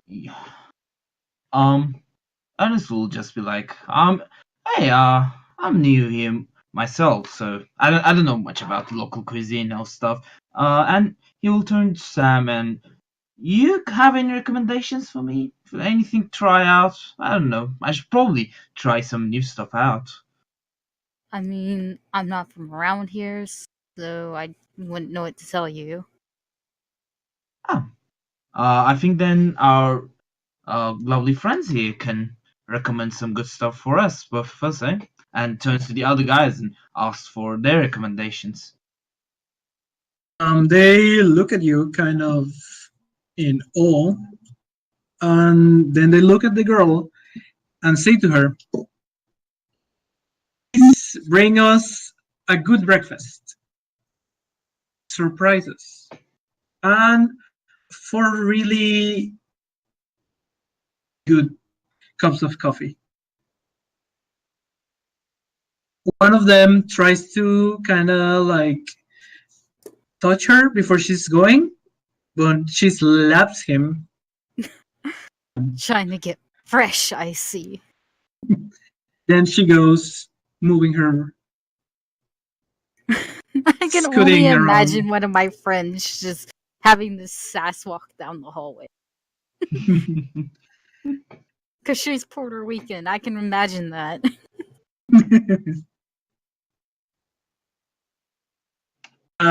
As she goes on her merry way to get your breakfast, the guys kind of like scoot like kind of closer to both of you and like, so around here, where do you come from? Um, I was a professor in Los Angeles. Do you know North America, Los Angeles, those parts? Know of it? You guys from around here? Oh well, the kind of slow guy that was eyeing Sam very slowly again, and he's like, "Well, I live here, but my mom's Cuban, so I guess that makes me Cuban. I have lived here all my life, so I'm not sure." The other guy is kind of like a fast talker, and he's like, don't pay too much attention to him. He's kind of like, "Yeah, I'm from here. Yeah." Interesting. Well, I'm from Italy. I'm not very far away from here. She won't get into specifics like what city or anything for safety reasons. Okay. Well, actually, when you say that, I did have a colleague from Italy. Oh, can't seem to remember his name right now. Was it Fermi? Whatever. Do you know him? And Enrico Fermi. Yeah, that was the name, wasn't it? He's doing some interesting job over there. I mean, Can't say that name rings a bell. When you say that, the fast talking guy tells you like, yeah, you know, I have heard that Italians are like the Mexican Europeans, like they're like us. I don't know if you know what I mean. Like they're kind of like saucy and like they have the families and the crosses and all of that. That's what I know. What kind of like what I have heard. Not that I have heard much. Italians do have big families like you do down here. We cherish our families over there.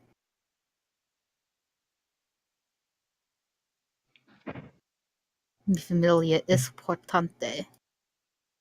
Of It's course. the extent of my freaking Spanish right there. I mean, I know. I'm sure I would punch any guy that would try to get with my sister. Like I would beat the shit out of them. So I know what you're talking about. If you were my sister and I saw this guy coming to you, I would definitely knock him out.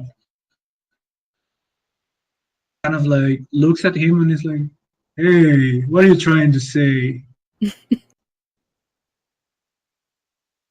I'm pretty sure my brother might be somewhat protective like that as well.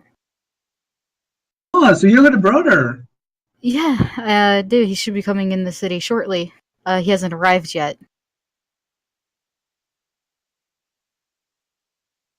Oh, what's his The name? slow talking guy is like, "Is your brother from Italy too?" See? Like he drinks some of his water and he's like, "Oh, right." I could just imagine that dude just being high out of his mind. He might be. You don't know. Sam probably also doesn't care. After a while, the waitress comes back with a tray full of fresh fruit. She has papaya, she has diced mango, she has some diced bananas, and it seems to be sprinkled with a lot of cornflakes. And she brings the coffee too. And a little basket, wood, like kind of woven into, with bright colors, white piece of fabric, and it has a lot of colors, like the Mexican flag in small pieces. And she brings a small recipient, a small like container that has marmalade, a red, some butter, and a knife for each one of you, a butter knife. Oh, He smiles at Sam, and she goes away. Like, this all looks like good stuff. I've never seen those ones. And he points at some of the more exotic fruits for him, and he just goes, "Oh, never had any of those." Just reaches out for a mango, gives it a taste. feel it acid, tangy, and sweet. A variety of mango named Mango Manila. That's really Has a very Mango distinct flavor. Merida. I mean, I've been missing out here. I've just been having your crappy hotel breakfast, but when you say that, actually, the fast talking guide is like, no, man, this bread, you gotta try it. It's from a bakery that's like from here. Bakery is like El Degollado, and bread in the city, like it's awesome. The sugary shit or the butter. So it's pan francés, man. you know I'll be here. That he just then like Ernest just starts having a bit of everything, barely holding himself back, and like if it wasn't for trying to be courteous, he wouldn't leave anything for the others on that table. He's just enjoying himself a bit too much.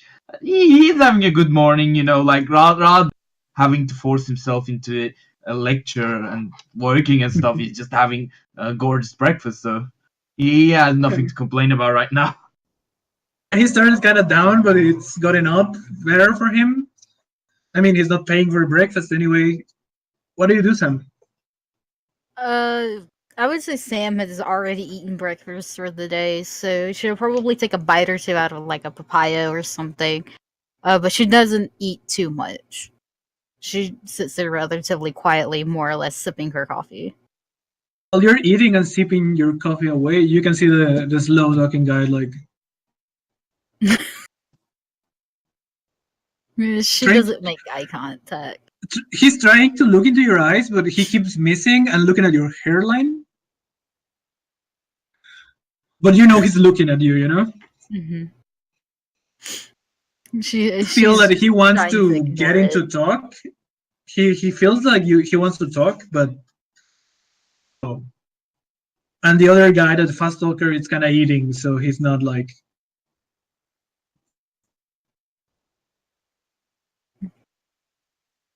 No, she's just trying to ignore the fact that he is, staring at her and is making her a little bit uncomfortable.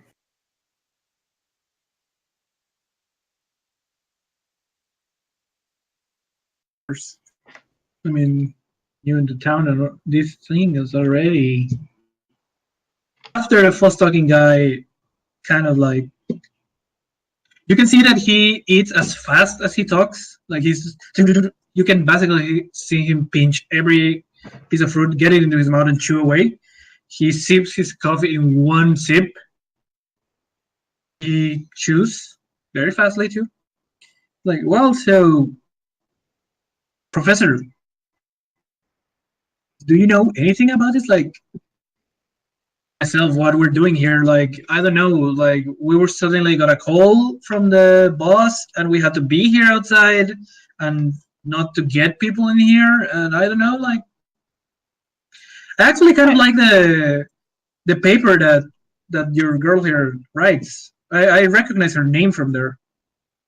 Like, this is kind of like a tabloid, but I like it. You know. Man, she's not my girl, and you know more about that tabloid than I do right now. Like, Sam, I'm sorry, but you know, I'm just letting you tag along because you know, it'd be rude to turn anyone down, but I just wanna get on my thing, earn some money, cause live life. I don't know. Uh, he was about to slip out, like looking at about some stuff, but he just keeps a bit more of secrets to himself. Then like, and about what's happening today, as I said, you know more about that than me as well. Last evening, closed up shop, collected my books, went back to my room, and this morning I get up, I come back to the university, everything's gone to shit. So don't We ask me both anything know. about that. Then we both know squad. The only thing I know is that was carrying something into the university. It looked like a white shit. I don't know. That's kind of weird.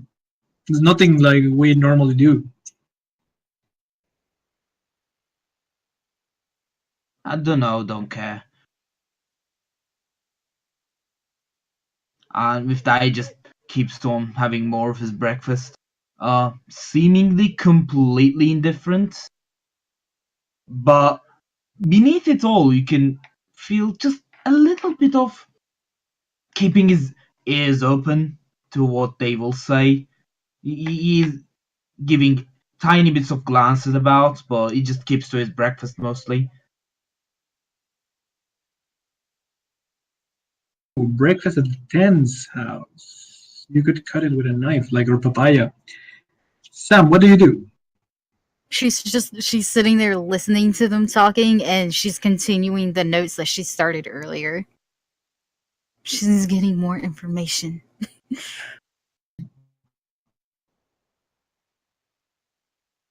Okay, the slow talking guy, he's kind of like, so there. Or are you making a drawing? No, drawing's not one of my specialties. They're more or less notes. I take notes on practically everything.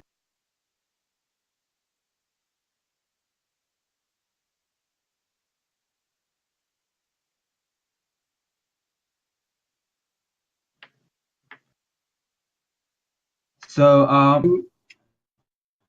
along this all, as he was gorging on his breakfast, he starts being a bit sloppy about his movement, and Sam, as you look sideways, you just kind of notice, you can just kind of see this little locket on his neck just popping out a tiny bit out of his shirt.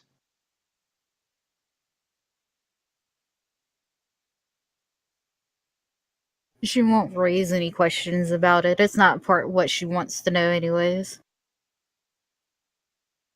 Okay. Both of you, give me a listen roll Listen roll, sure. before we go with Roland.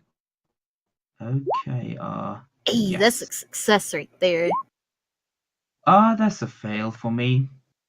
And I won't push it or anything. Okay. Well, the journalist, that means sure she has the sharp ears. From one of the other booths, you listen that two women are talking, kind of preoccupied. They heard about some kids that have been disappearing. They say that it's been 15 days since kids have been disappearing. Think about something you don't know what the word means, but you know they named something called a sopilote. How do you spell that? Put it in chat. Okay. Repeat the word kind of like 3 or 2 times. Pretty sure it's like a food.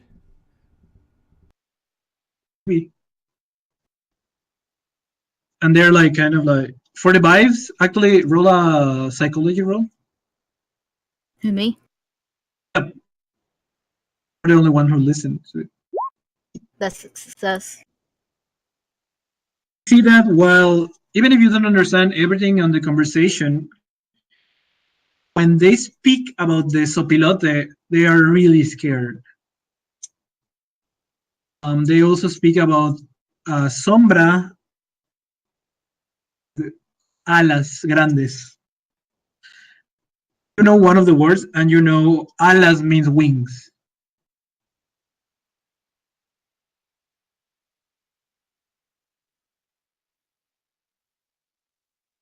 Oh. You want to do so it's a something winged beast. before Yeah. Roland.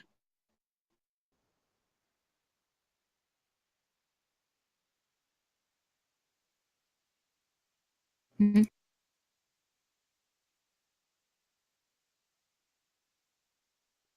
Excuse me, you're looking for me, Roland. All right.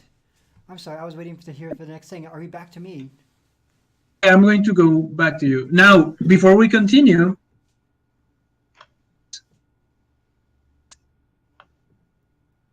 let's do a bit of housekeeping. From your character sheets, well, I have a physical one here. If you look at it. All right. But from your character sheet, the skills that you have succeeded on,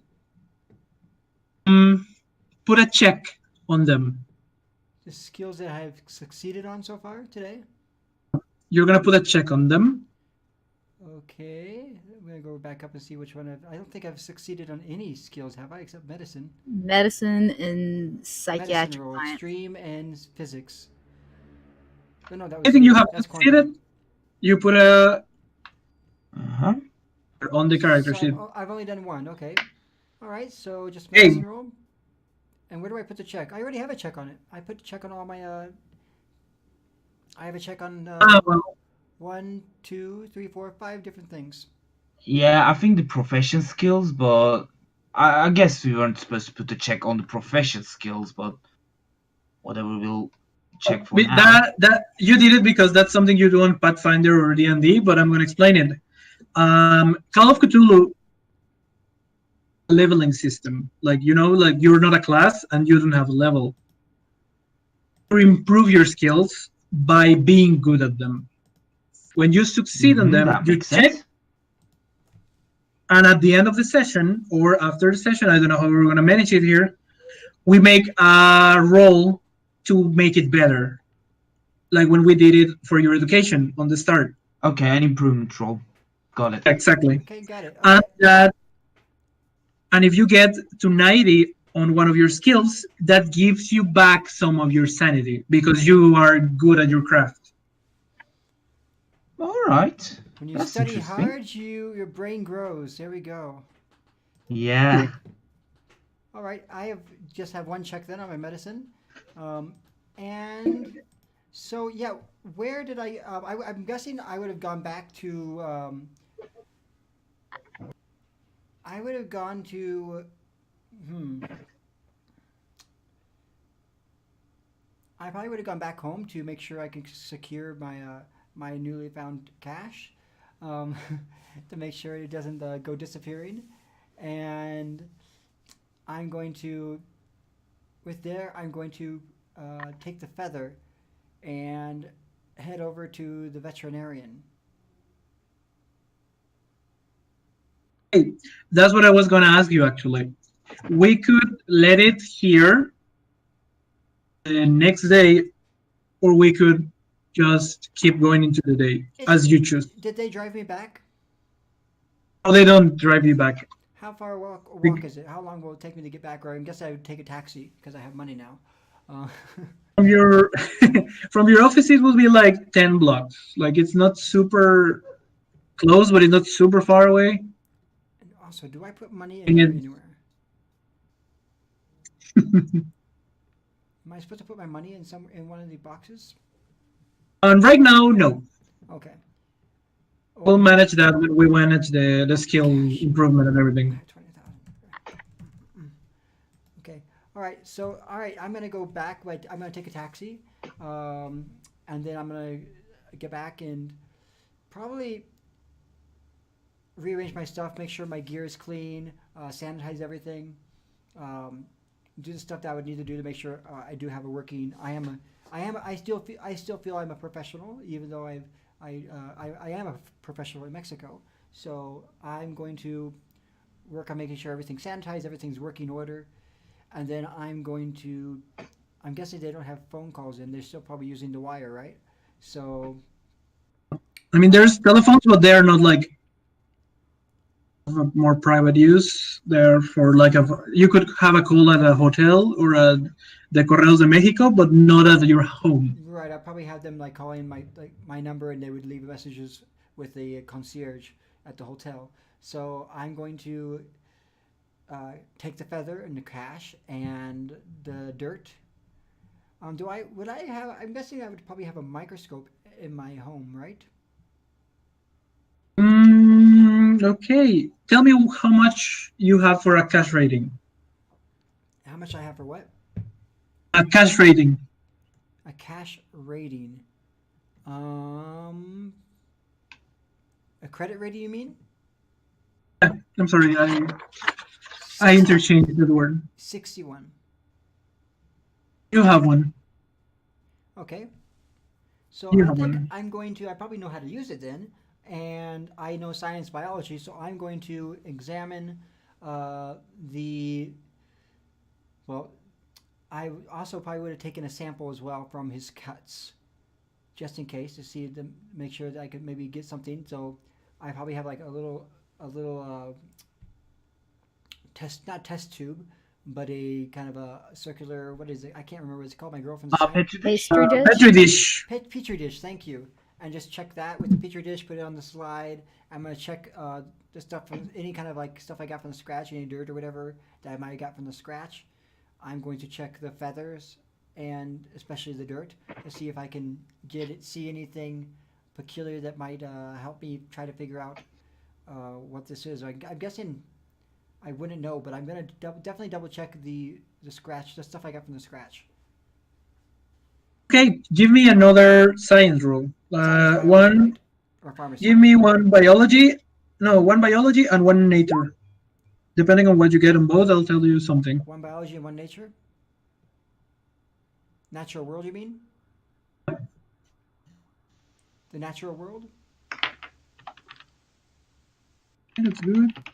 Biology and natural world? Is that right?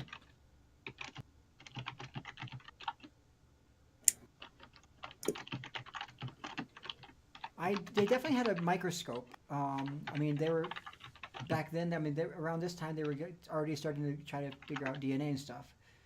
Yeah, but Oh, they're no. relatively large pieces of equipment from back then. Oh no, I would probably have like a bigger one probably. I mean, they're not like the table size one we're used to, is what I'm saying. Yeah, I'd probably have They a nice one. Um, so, but I got it cheap in Mexico. Uh, and did you say natural world? Natural world. Okay. Oh. All right. I failed that one. So what did I discover from the cut? Okay, the natural world must fail. And okay, you discover that what was inside of the kid's nails, Oh, repeat that, earth. please. What was on the inside the kid's fingers in the nails? Yeah. As you talk, dirt, but it has some trace residue of skin. Of what? Skin. Skin? But it's not human skin. Dusty. It's like a dusty Some skin. kind of dust. Okay, I'm going to Can try tell. to separate that. I wouldn't know what it is though. Biology. You got a good. No, you got a good one. You know, this kind of skin would be more akin to bird skin. Bear skin? No, bird skin. Bird. Okay, great. Just my luck. flock of the feathers That- stay together. Yeah, Okay. that's the kind of skin and the dust that comes out of the wings, and when they shake, you know, when they shed their feet. And I would know what kind of bird that would be, or just I know it's kind of from a bird.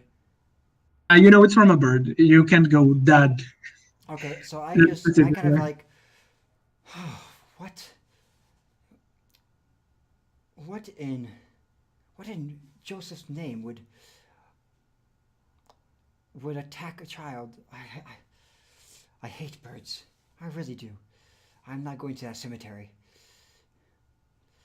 And then I think, okay, do I want to go to the veterinarian, or do I want to go, is there any kind of bird expert that I might know that I can take this feather to try to identify what might have attacked the child? Give me a look roll, and I'll tell you. A luck?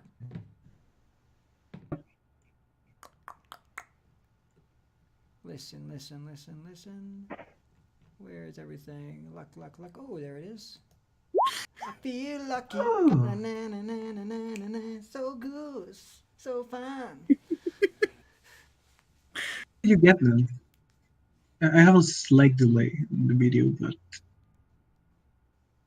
I closed the rolling thing by mistake. I'm so bad at using Roll20. Well, I got a 32. 32. That means it was a hard hit, and that means I made it. I am lucky. I'm gonna give you two options. Oh, great. I love options. You can go to the Zoológico Centenario of the city, where they should have obviously a bird expert, or go to a journalist that wrote an article about some people that disappeared recently. Oh, then not me. Never mind. You know her address, but you don't know her name. Oh. Well, I'm thinking in my head. I'll talk out loud. They told me I have to keep this under wraps. But she would. It's none of my business what happened. I just need to find out what happened so I can report it to them. I'm not getting my hands dirty in this. I've been paid. I'm going to do my job. I'm, and then that's going to be my decision as a man that's good to his word. Um, I'm going to go to the lab.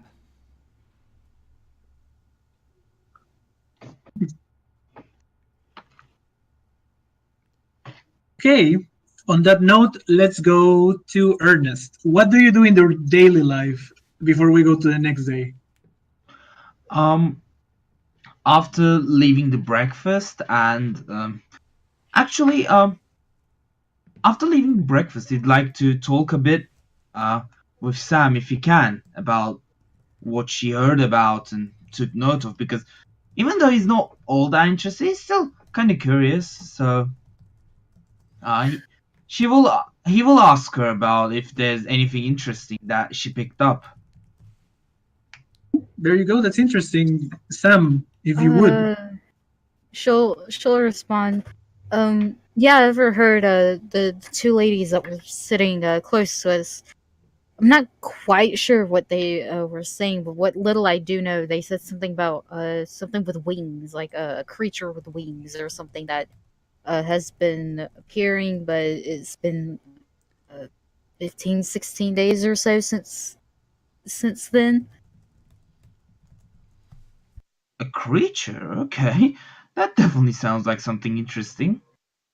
And definitely something that those old crones would love to invent. Probably. I'm too accustomed to all these kinds of folk stories. Just there are no creatures, Rumors and lady. tall tales. Yeah. But they Anything seemed else? really startled by it, a little too freaked out. Oh, I will tell you all about Too Freaked Out. Uh, you should have seen the War Days. There was all sorts of weird shit they talked about what was happening over in Europe. I would love to hear some of your stories. Oh, no. I don't have stories about the war or anything, just what I heard. I mean, I was already about 40 when that whole thing happened. Not like they were Well gonna before my let time. me. Well, I mean, yeah. I don't know. I don't have any stories, and if I had any, I don't know if I really want to talk about them right now. All I want to do is just go back home and pick up one of my old physics books. There's some stuff about,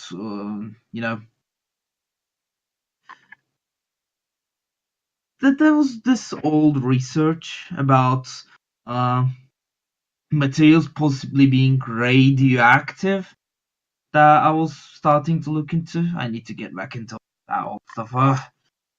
Just want to go home, honestly. Well, I won't keep you from doing what you need to do or want to do.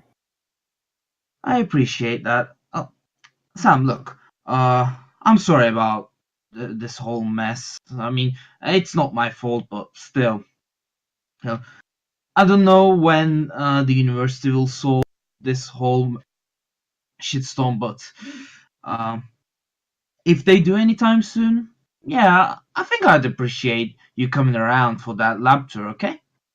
Okay. You know how to get in contact with me. I'll be Yeah, around. sure. Yeah, I'll see you later then. And with that, he just heads home, heads to his room.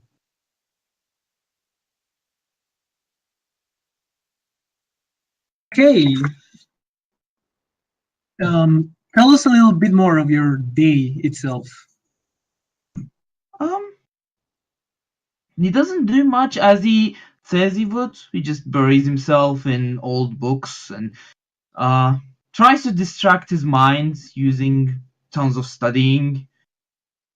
He has some old research papers and some he brought with himself, so he works on all those until late in the evening.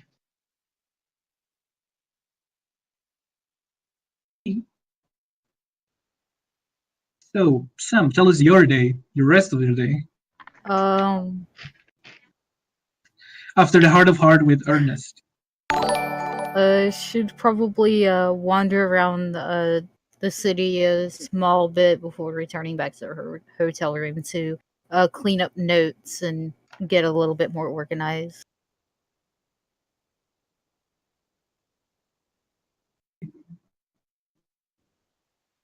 Anything else? Like Roland? Will you seek something? What do I do for my regular day, you mean? You already did those things, Roland. You got into the investigation and everything, like from the bird. Okay. So I'll give you results on that. so what would you like to know now then? I'm missing Sam's day, so if I can give you the information and then go to the next day. Okay. I guess what she'd do is going over her notes over this creature, this winged animal or something. She'd probably go to a library or something and try to find more information about it. Okay, then give me a library use. What? That's a custom one, right? Oh, that's one of the basic ones, actually. Ah, use. There we go. That's a fail. Want to There push are it? books. I don't understand them. They Want are to not push written it? in Italian. Or use luck? Nah.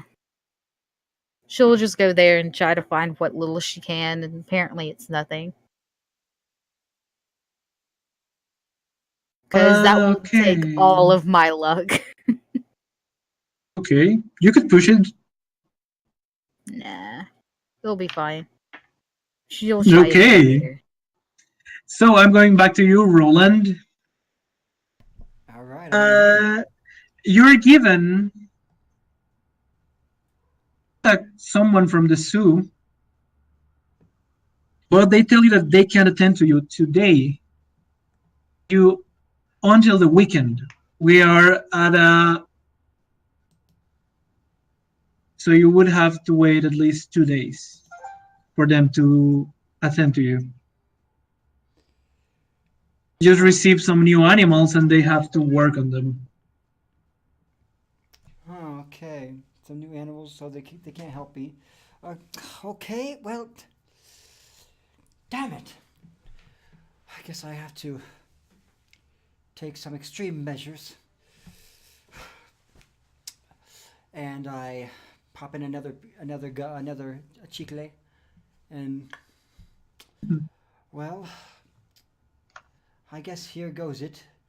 And I decide, well, since I'm being forced railroaded, no, I go and talk to the I go and look. I go back to my hotel because I figure if there is anybody in town, they're probably at this main hotel in town because that's where most of the expats and foreigners come and stay. My guess is. And so, yeah, that's what I'm going to do. I'm going to take this feather and take my cash, just stow it away in my pockets here, my inside pockets. And with my gum and a taxi, because it's while it's cool, I prefer to take taxis, public, not public transport. Just I'm a taxi guy. I'm a well-to-do white man. I deserve that, I believe. And so I'm going to go back to my place and talk to the concierge first to see if I've had any messages. Have I had any messages today?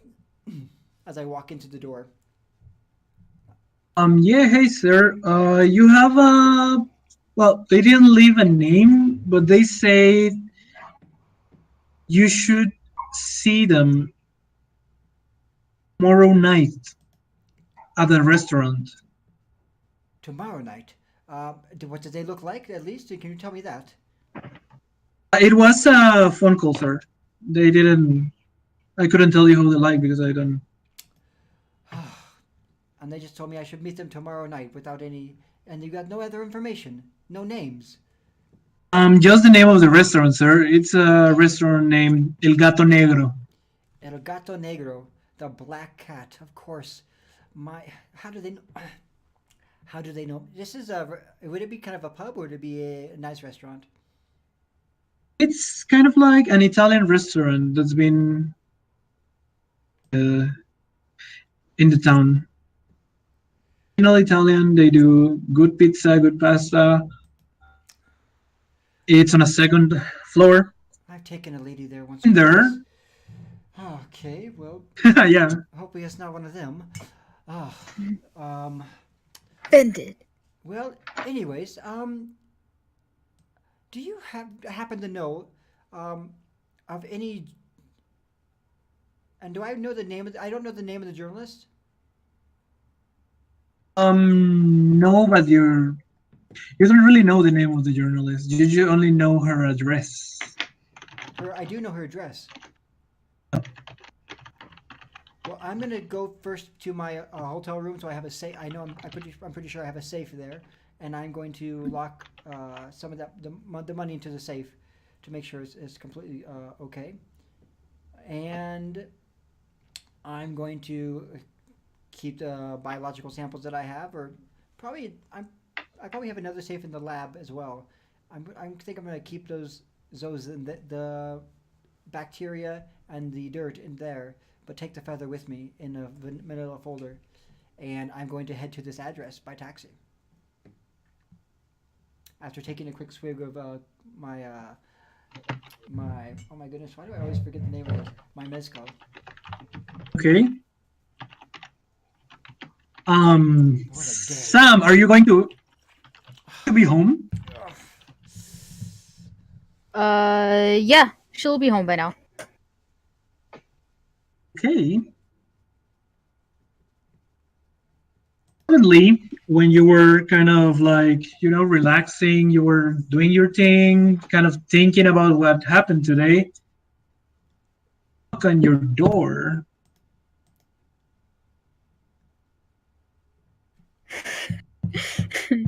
uh, as any fine Italian woman does, she'll put down her glass of wine and she'll go answer her door. Well, you're surprised to see just broke your camera right in front of you. But in a nice suit. That's very important. Where she has probably taken off of her blazer and I her look at the heels. address. It's you. Oh, great. Yes, Apologies you. for earlier today. Allow me to introduce myself. My name is Dr. Heinz, and I. Okay. Okay, I deserve that. Can I help you, doctor? I was in a bit of a rush this morning. I apologize. It was a rough night. But anyways, I heard you are a bit of an expert on, well, aviaries, birds. I want to call myself an expert. I've only written one article on them. Well, the the real professionals aren't real. I mean, excuse me. I love that one. I love that one. Of my profession, doctor.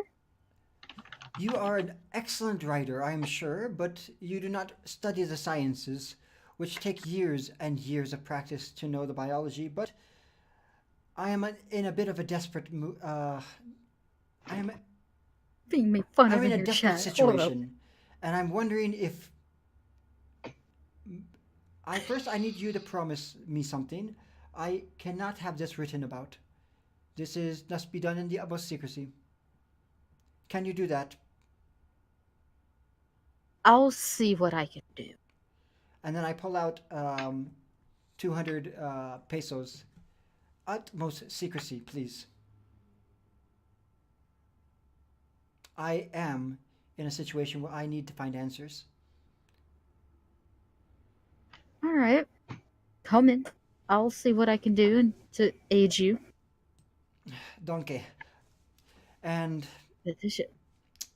I walk in, And what's the place look like?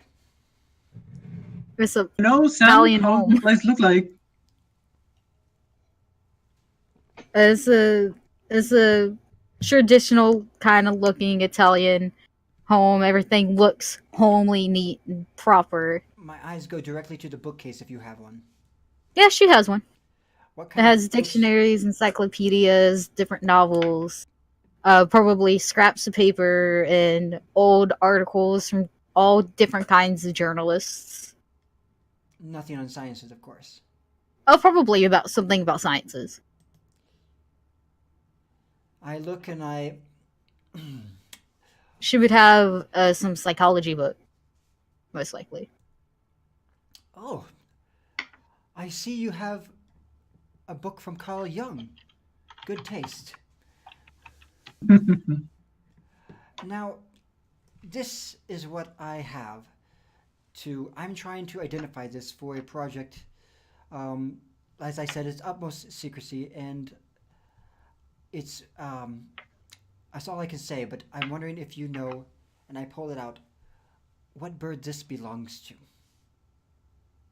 Do I know what bird this belongs to? Give me a library use or a luck roll, your choice. I will give you a luck roll. There we go. We succeeded. There you go.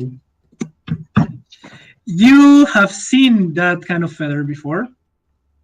You recognize it as a feather from a carrion bird. Okay. She'll But relay this information to him. really big for the kind of buzzards you have seen. It's a condor. That's exactly what I was thinking. It's a condor. She'll say, I've seen these before. I have dabbled into aviary sciences, but it's relatively big from what I'm used to seeing. What kind of behavior do these birds display typically? They're omnivores, carnivorous birds, so they when they're hungry, they kind of attack. They can be a little bit aggressive. Would they attack? Um, would they ever attack humans? Not from my knowledge. Oh. Speaking in and out of character, because I actually know about them. That's good. Then okay, That's actually good. interesting. And you said this is a larger variety. Could it be a new species? Could be a new species, just could be one that got a buff in its circle, or just outrageously big. Genetics could have been nice to that one. Do you by chance know the specific species that I could do a little bit more research, perhaps find the habitat or other habits of this species? You said it's an Would I? Archarian bird. I'm sorry. Would I know? Who has the feather right now? I do. I'm holding it, or I guess I let her look at it if she needed to. She's holding it? I'm going to ask her to. I'm going to give her a glove. Mhm. And I'm going to actually pull it out with. I would put it on a glove as well, which I guess she would have kind of like a white, not spandex, but latex glove, and I would have given her one, and given her Okay. one so she could hold it. Please, I need to make sure. You it's start- clean. When you start speaking a bit more about the feather, a bit of heat in your hand. And then it Alright. blazes in blue flames. Do we both see this?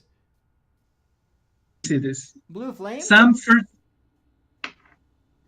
Dodge, Sam. What? Dodge. Roll a dodge. There's a flame, and the feather turned to flame. It's only That's a fail. Oh, try to get the feather out of you, what are you doing? Do you? What is this? floating, sticks to your clothes, and you are on fire now. Ouch. Oh. What will you do? What is this? I thought you said it was Is this some kind of phoenix? Are those even real?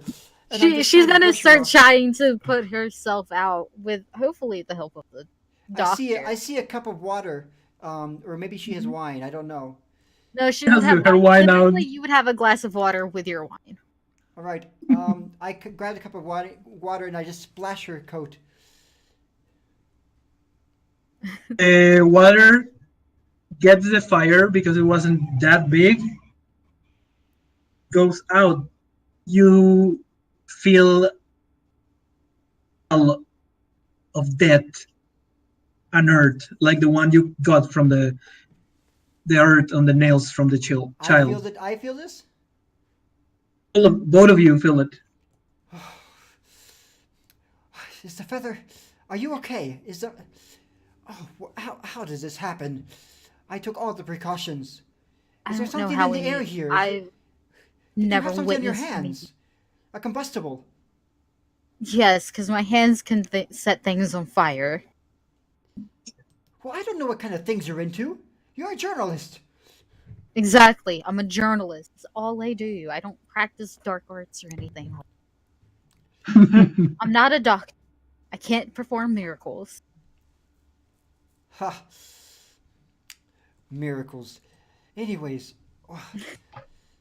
what was that? And I'm trying to find. Is there anything left of the feather? Everything's gone. Well, great. Now how am I going to get it identified? You have no idea what species that was. Not my problem. He says, as you gave her like an envelope of money, right? Well, I just pulled it out of my pockets actually and gave her 200 like it was a bribe. Oh yeah, well she'll take it as she's counting it. Well, that's not my problem anymore. You just asked for help, and considering the object of which you needed help with is now gone.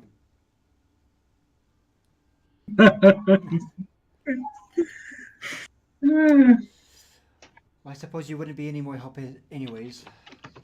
Now that the specimen is destroyed, after you touched it, I should have never come here.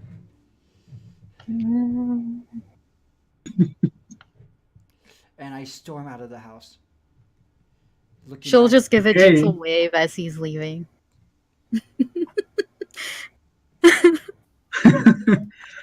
Ernest, would you have a class the next day?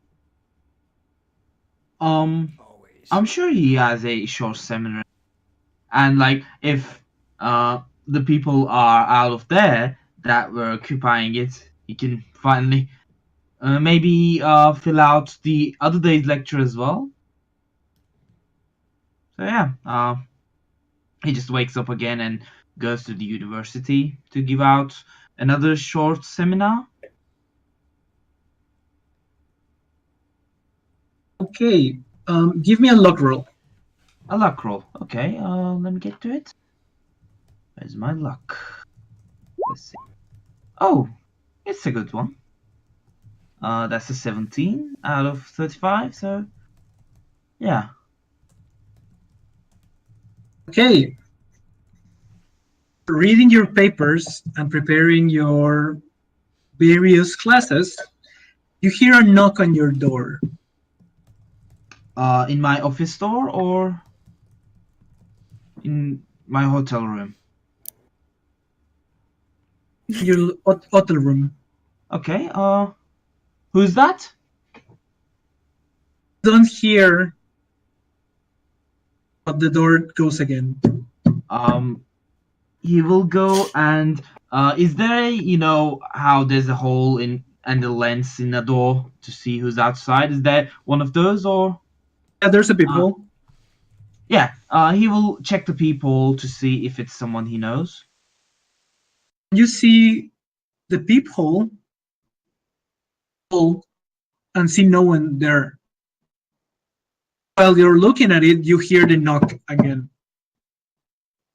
Is that a joke?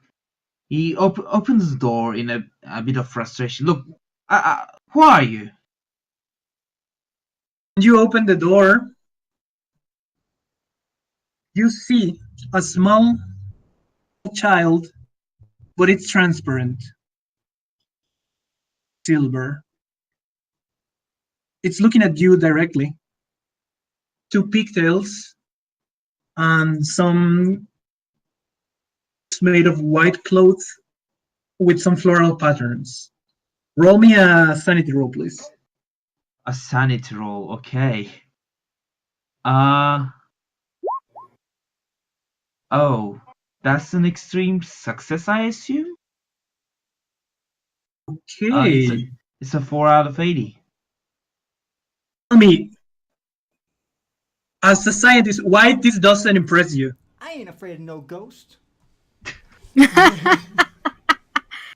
He looks at the child and more than worried about anything naturally, he is more worried whether maybe she can have radiation poisoning or anything. Because it's definitely an unnatural skin color, but oh, good lord, what's happened to you? And you ask her that question. You hear,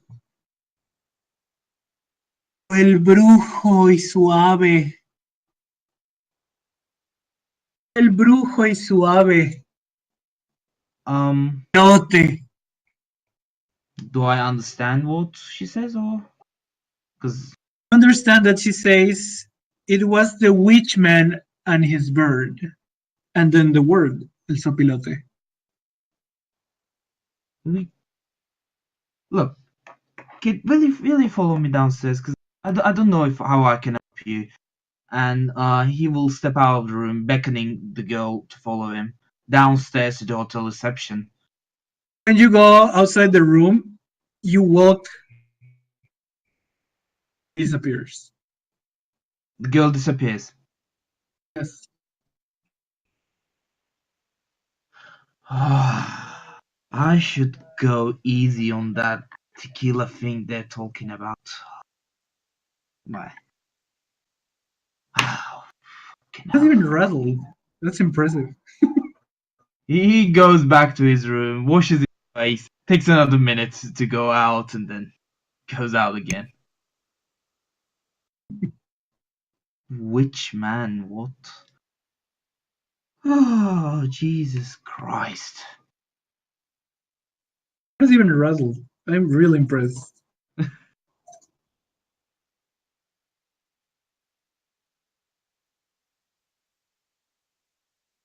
But yeah, otherwise he won't do anything about it because he just considers it to be hallucination.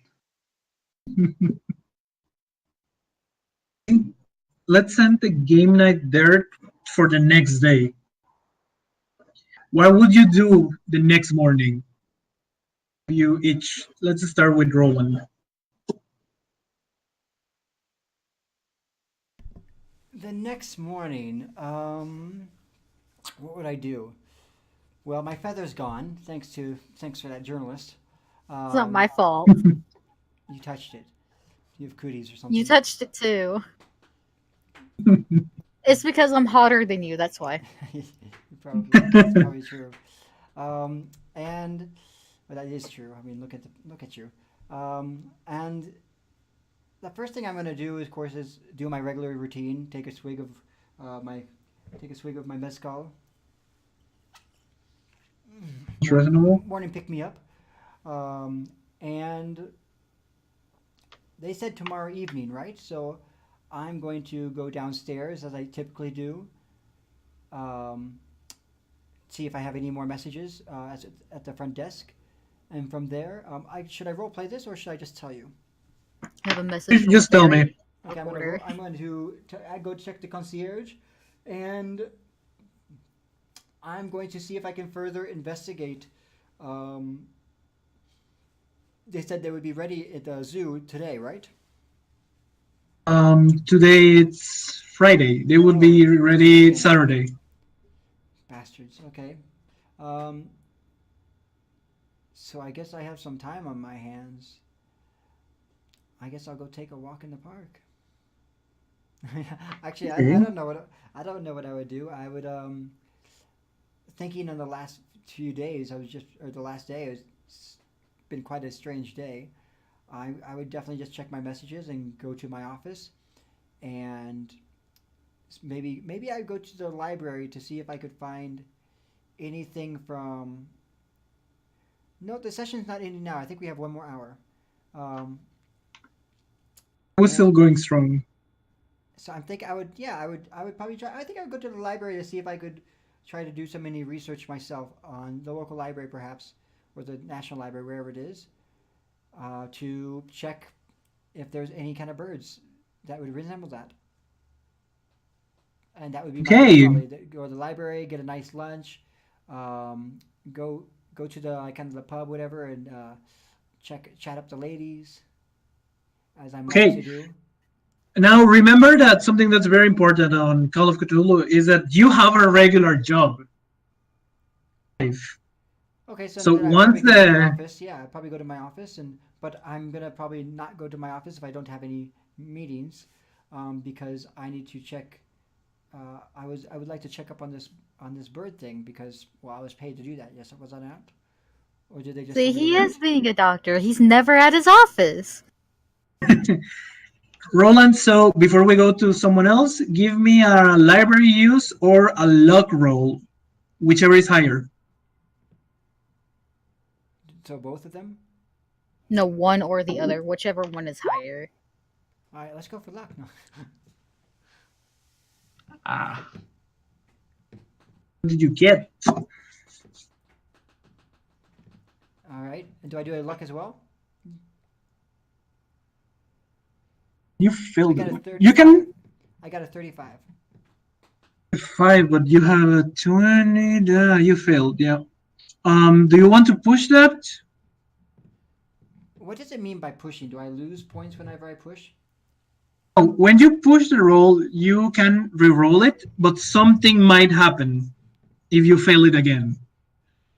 I'm in And the freaking succeed. library. What the hell's gonna happen? Let's re-roll. Okay. I don't know. There I was you in the go. park and I re-rolled and I got 2 goons staring at me. Wow, 77. There you go. Oh. I'm gonna take a quick shot of mezcal for this one. You brought your mascot. Okay, that was perfect. You. What could go wrong? That's what I'm going to answer right now, my friend. E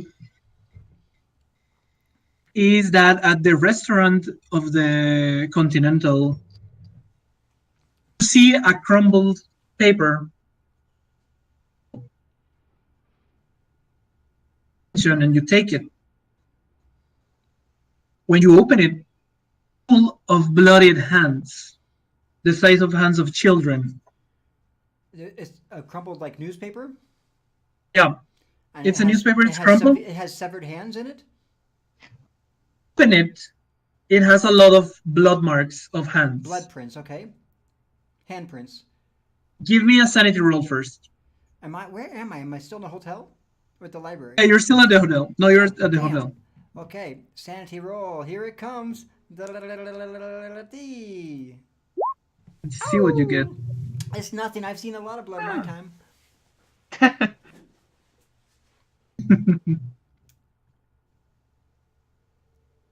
So what happens? I see Okay. handprints and like, oh, these look like children. These look like handprints from a kid. You only lose 1 sanity. Disappear. Directly in your left ear that says newspaper gets back into the table. I'm sorry, did it say something to me or did you just go psst in my ear? Oh, the whisper says help us in your ear. Oh, okay. I was gonna say, did you like did you go psst in my ear? Like, hey, that's really weird. You know. No.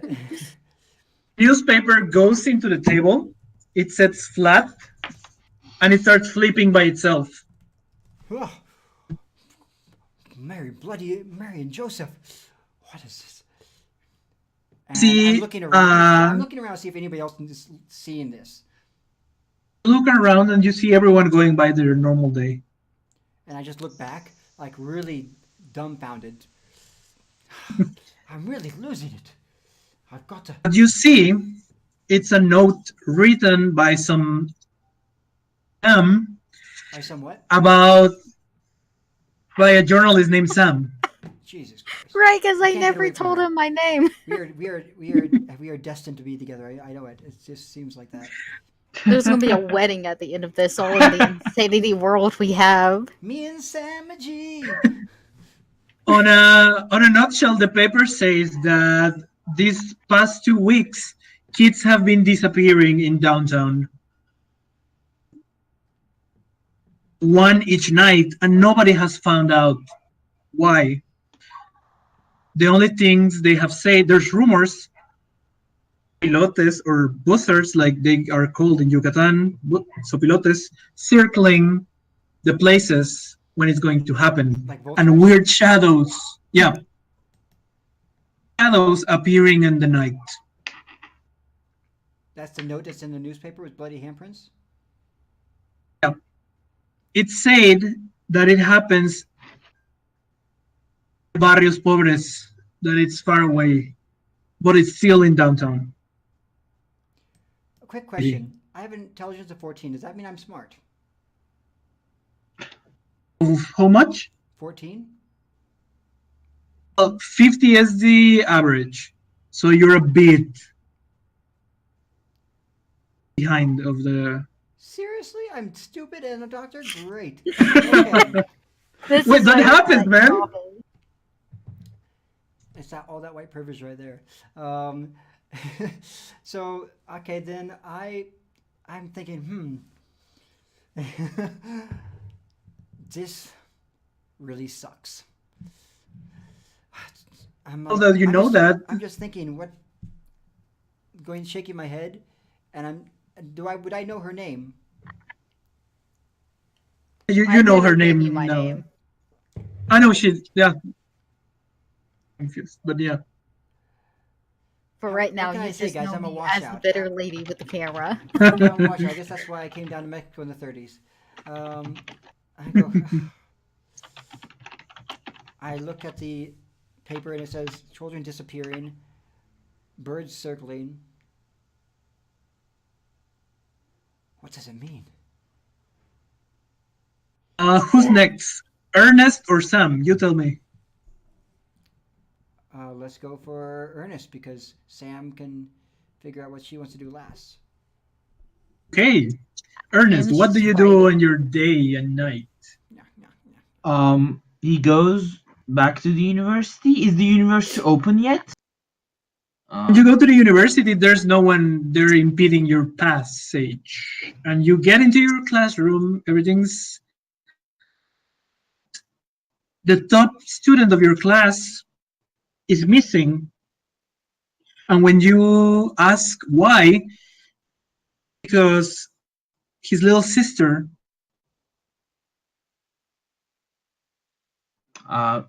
You mean one of my students in a class?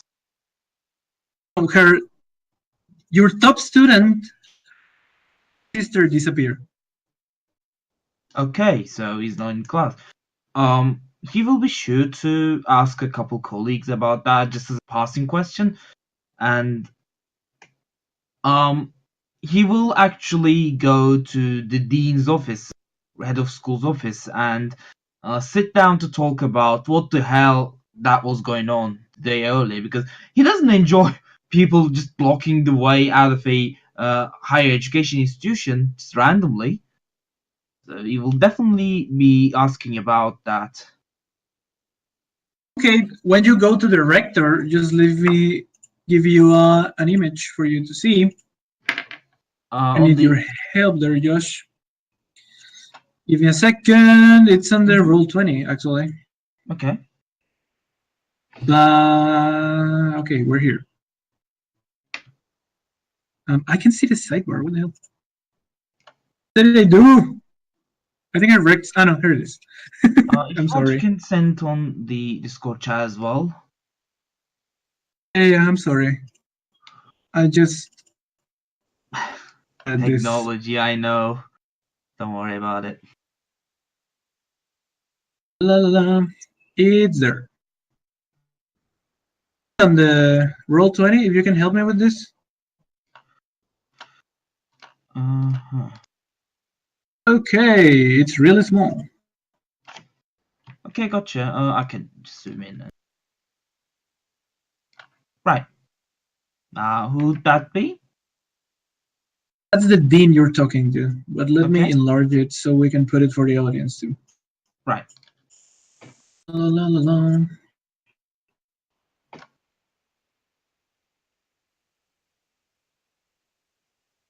God, there you go.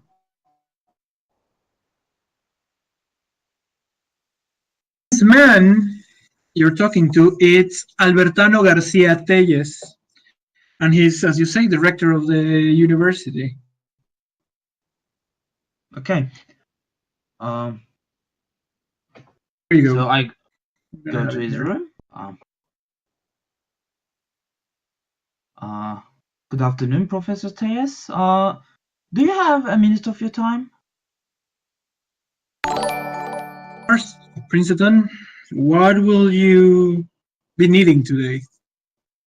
Nothing. Just came about to ask a couple stuff because I'm sure you noticed what happened yesterday.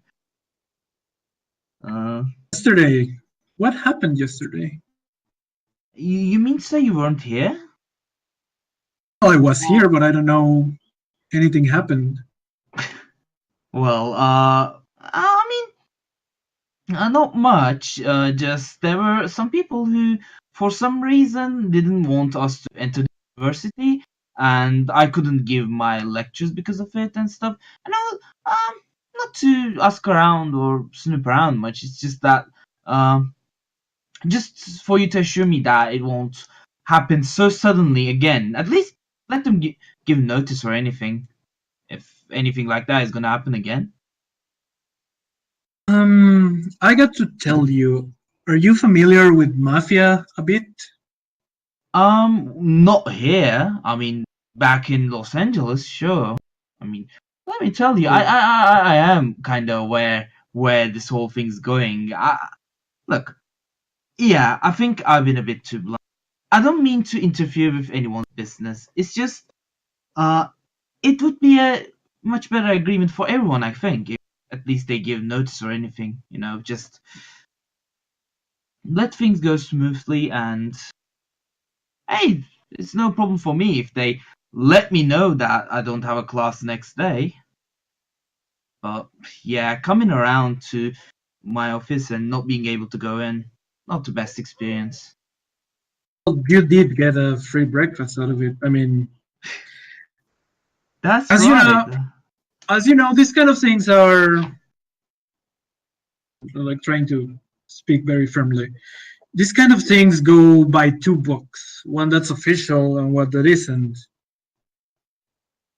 Maybe when you go to your desk today, you might find a book that has something inside of it. Tell you anything, but as I told you, nothing happened yesterday. We should talk about it. Oh, that's fair enough. In that case, I'm glad I came to you to talk about. Look, I'm a new guy here. I just need time to settle around. I'm sorry. Let this stay between us. I didn't ask anything either. Not my business. Right. Then I will leave you to your thing, Professor Tejas. Thank you for having Uh, me, and have a pleasant day. don't you And he worry, just before you go, I understand that you had something of a question for not for me, but like I heard that you were having some doubts about how we work here, or some I don't know.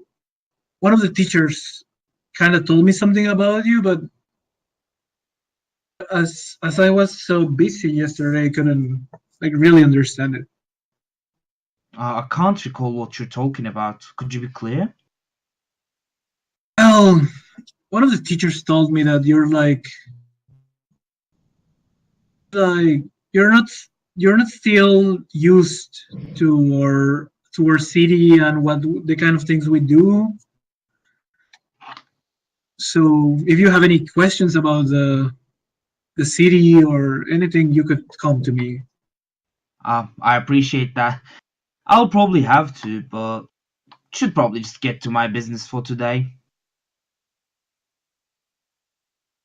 Okay, then you may go, my friend. Thank you. As I said earlier, have a pleasant day. And with that, he steps out, feeling a little upset, a little worried, but he does understand kind of how these things work, and he's not as diligent about his teachings as he once was. So it's not going to be a further problem for him, for now at least. Okay. What you find in your desk, it's a book. It's just a black cover. Mm-hmm. It seems to be empty when you take it, but when you open it, it has inside of it. It has what you said? 5,000 pesos. That sounds like a fair amount. Sounds like a lot. Okay. He will take it half gladly, and he will hide it away in a pocket in his shirt. You also see when you sit down and the light switch of your office, the light bulb has been changed, and it's a black one now. A black light bulb. Yes. Okay, that will definitely creep him out. Like, what? Who would even use a black light bulb? That doesn't make any sense. So he will give it a few flicks to just make sure it's like a black paint and nothing to do with the electricity. And then it's daytime, right? It's daytime. You see the light still black. Even if it doesn't project on all the room because of the sun, you can see the light trying to come into the rest of the room. You close the curtains, the drapes, you could probably see the black light itself. Initially he thinks to just reach up and take out the light bulb, ask it to be changed, but then he thinks when he flicks the light he sees kind of a shade, kind of a shadow with a shape or something, so that piques his attention, and he does go to shut his curtains and give it another light and see if it has any interesting shadows or just uniform painting. When you do that, you see that the book that was empty and had a black cover now has golden letters on it. It has a title. What? It's El Brujo de los Andes. What did you say? It says Would he know what it means in English if it's in Spanish? it's El Brujo de los Andes. It's in Spanish. It says El Brujo de los Andes, and it means the witch from Los Andes. The witch from Los Witch. Angeles. Or is it a warlock if it's a brujo? Eldritch Blast. He will definitely associate that word with what the One kid person. said, because I think it was similar, that word for the witch. So yeah, he's starting to feel actually weird about this whole because it was fine up until the point where the book just suddenly changes cover, because that shouldn't happen physically, but recent discoveries in physics has taught him some things are more likely to happen than other things, so he's just gonna have a careful look at the book, trying to examine it, trying to feel if the gold letters have any engravings. When you get a feel of the book, you see them. You move your fingers suddenly on your hand when you move around it. The book itself, but they're somehow being shown there.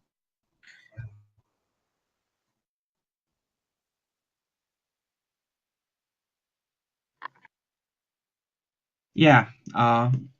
First, he will change the position of the book to make sure it's just the bulb's shadow falling into it. So do the letters disappear when he changes the location of the book? When you change the location of the book, to just not having the golden letters. Okay. So he will put it back where it did have the letters, and then indeed open the book to have a look inside it. Hey, when you open the book, aren't in your office anymore. Yeah, he's not in. Seem to be on a really high mountain. Can almost not breathe. You feel a lack of oxygen. Listening to some kind of flute. You feel you're falling. That on the distance, bird that's covering the sun. Wings. Really black circles.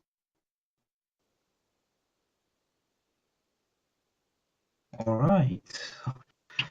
He's just baffled to, like, he's just baffled to his core, and at this point, he just questions everything that he's seeing. Also, by the way, we lost video to the stream, so yeah. Yes, I saw it. I'm trying to fix it. I don't know what I did. Yeah. When we're Can we take a short pause for it? Just for the posterity.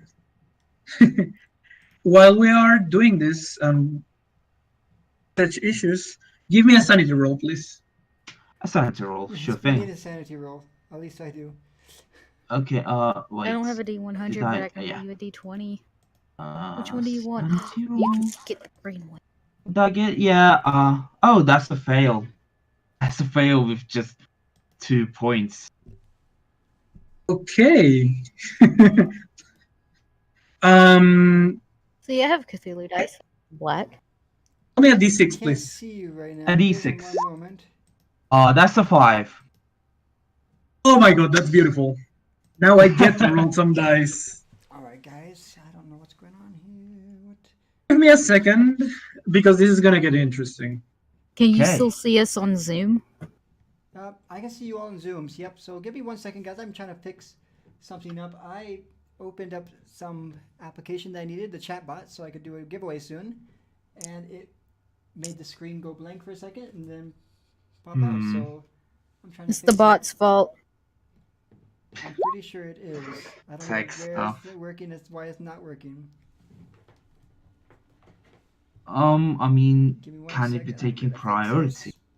I can do this. I know It's it. okay, we have portraits on screen. They don't need to see our faces. Change the layer. Mm-hmm. Suddenly, very suddenly, your perception feels to get to know more and more as you're walking on this mountain with your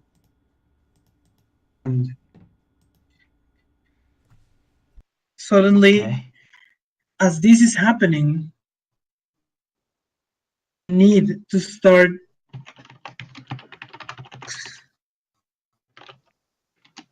feel that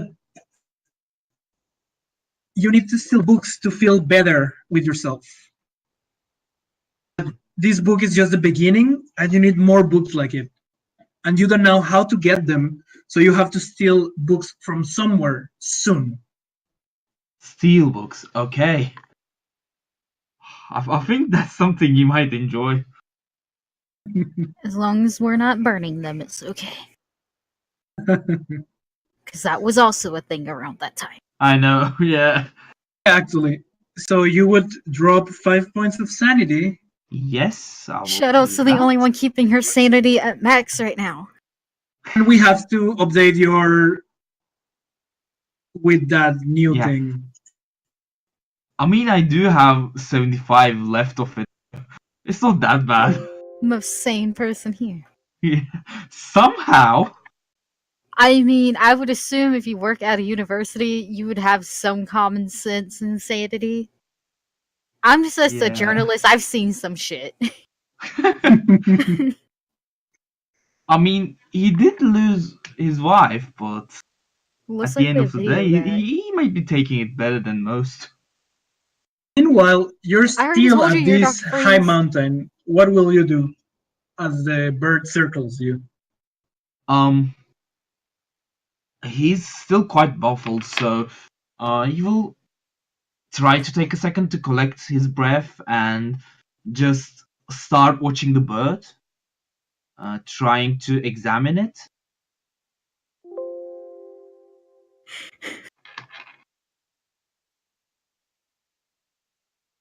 Yes, I'm sorry.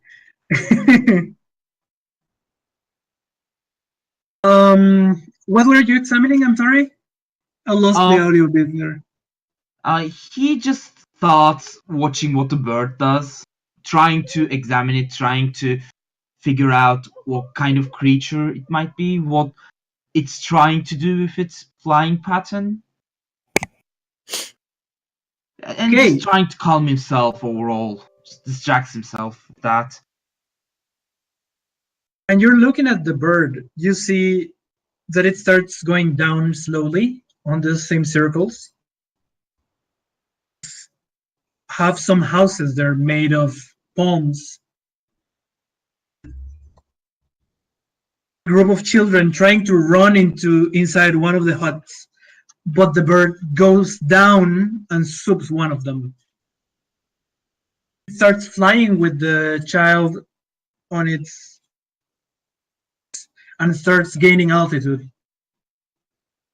After that, up and up,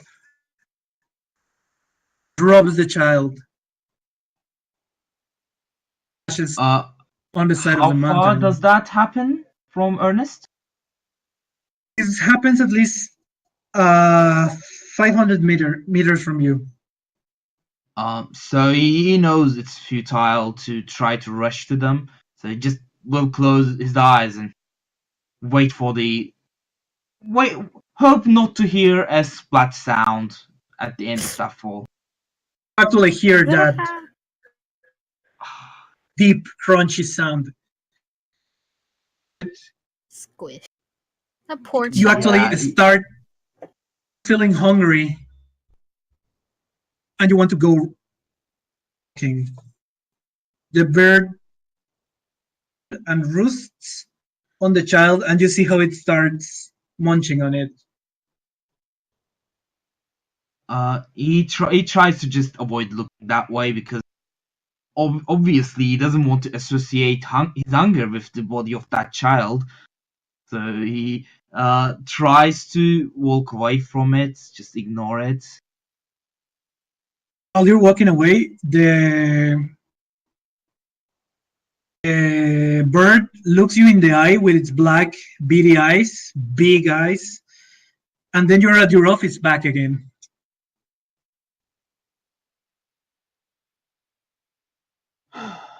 Okay. Ernest, there's something wrong with you. Okay, this whole thing's not normal, okay? Take a breath, sit down, have a sip of water. You need to see someone, you need to see a doctor or something. What was that guy that Freud guy they were talking about? He wrote a book about this stuff, okay? Jesus Christ, what the hell was that?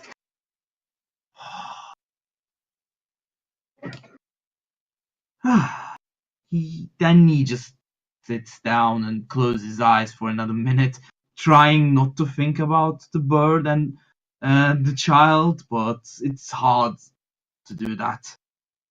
As you're trying not to think about it, your mind says The boy. some of that. I'm still hungry. Who says this? Does Ernest So- think this, or? You think it's a voice which says it. It's a raspy, deep voice. Okay. Shut the hell up. He's just. He's just tired from the few sanity challenging thing that has happened to him since a night ago, since that dream. So he thinks he has had enough time at work, so just closes the book, throws it away in anger, and rushes, just gets his things in a rush and bolts out of the office back to the hotel room for a good night of drinking. Okay, let's go with Sam after that small episode. Hi. I am muted on Discord. I am. Okay, so you're wanting to know what she does throughout the day? Well, first she wakes up. That's important. I would say she would go start asking people around about what she heard in the cafe the other day, if they know anything more or less about it. Trying to get more intel on this rumor. Hey, when she's back at the cafeteria, she sees Conchita, the waitress, and she recognizes you super happy. She's like, "Oh my god, darling, I love to see you here without those guys. They were a bummer, you know, they weren't even cute." Well, the skinny one that actually like spoke really fast, he was kind of cute, he was kind of my type. But the other ones, girl, I don't know what you're doing with them. It wasn't my first choice of acquaintances or accompaniment, but you do what your job tells you to do. Oh, so what do you work, girl?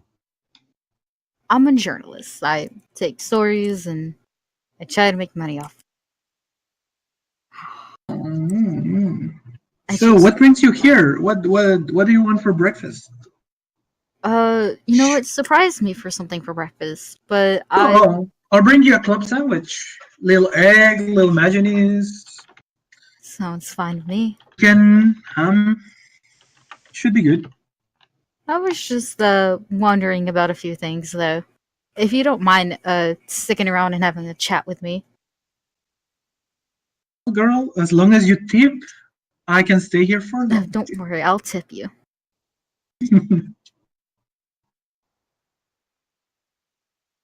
So one of the first things she's going to ask is if this waitress has heard of the rumors of the winged creature. Oh, of course I have, girl. It's the sopilote. It takes children for years. For years. Yes, of course. It comes and goes. If he gets hungry.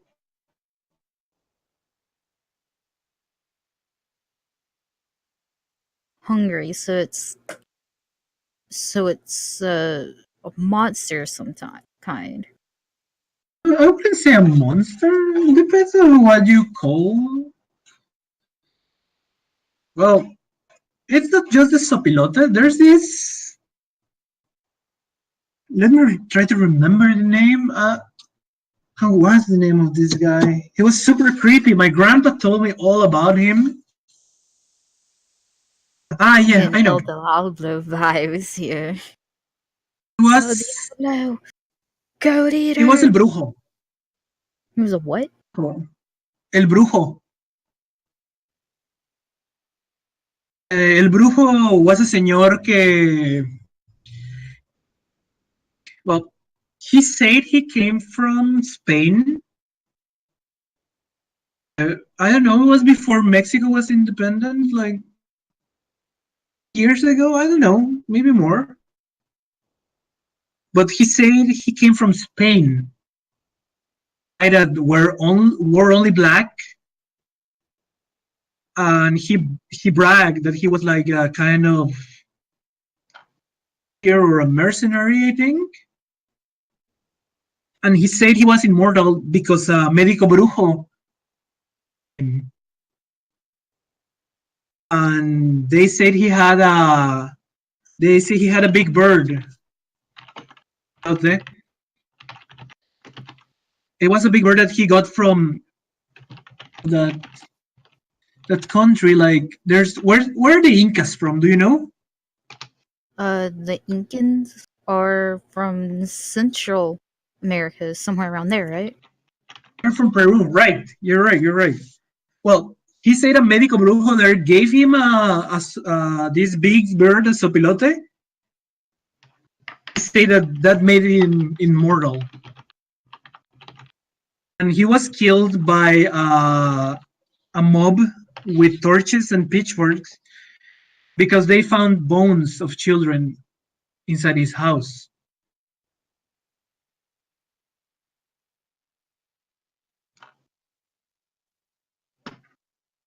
She's sitting there nodding, trying to take all of this in, and she's like, "Is there anything else that you can tell me?"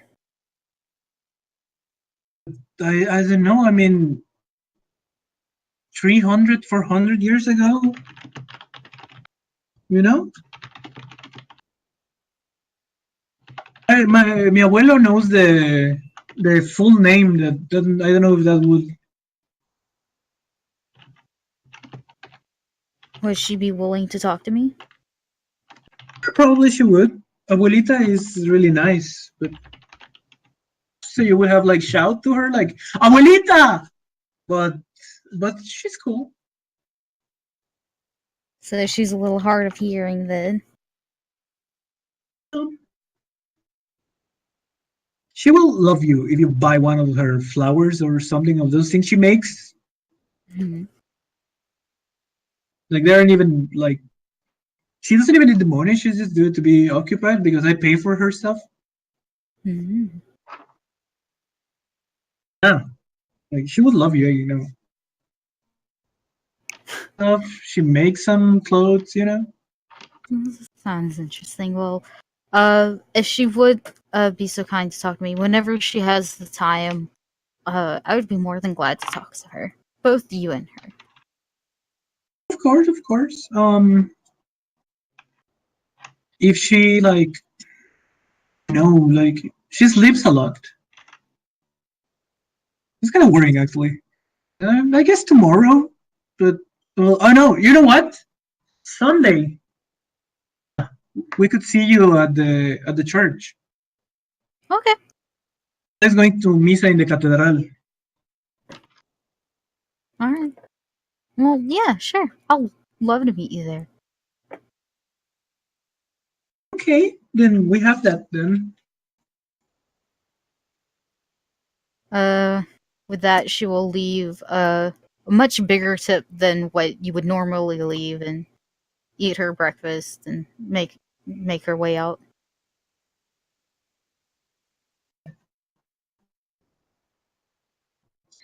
Will that finish your day? Will everything else would be just like regular stuff?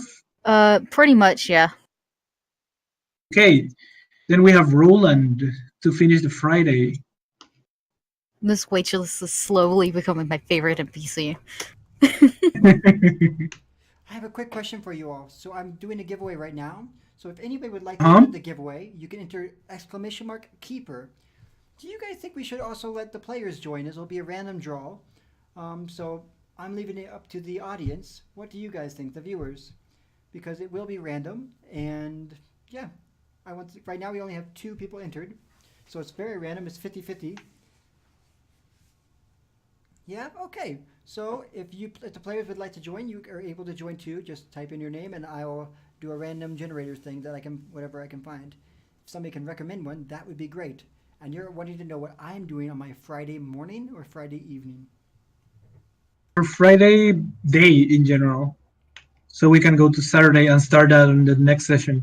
Well, I found the prints, the handprints, and I figured out, okay, well, is probably with the girl, it's the reporter, so I figure I probably have to go back and see her again, and I'm not looking forward to that. Charmed, I'm sure. Well, Blue Flame Hue, you can't, the DM cannot enter, I'm sorry, because it's coming from you. You can't give it to yourself. But I want my own screen. All right, so let's see here. Let's see. I think I'm going to be forced to. I was going to go to the library, but when I found this and the strange thing, it's like destiny is guiding me almost. Pulling the little strings. I'm just like, great. How much money am I going to lose now?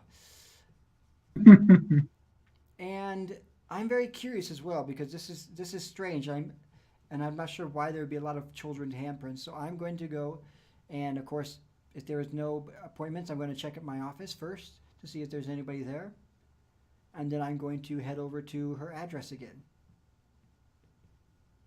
Roll me a luck roll. And luck. All right. Give me 1 second. I'm going to bring up the screen again so everybody can see the rolls. Oh, that's not the screen I want. There we go. Bring that back. Roll 20.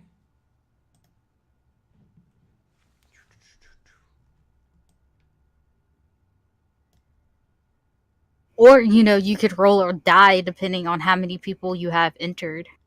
I've done that before. That's the most random thing you can get right there. That's a possibility, yeah. Okay. Would Give me work, I 1 guess. second. I'm going to just get this up here real quick.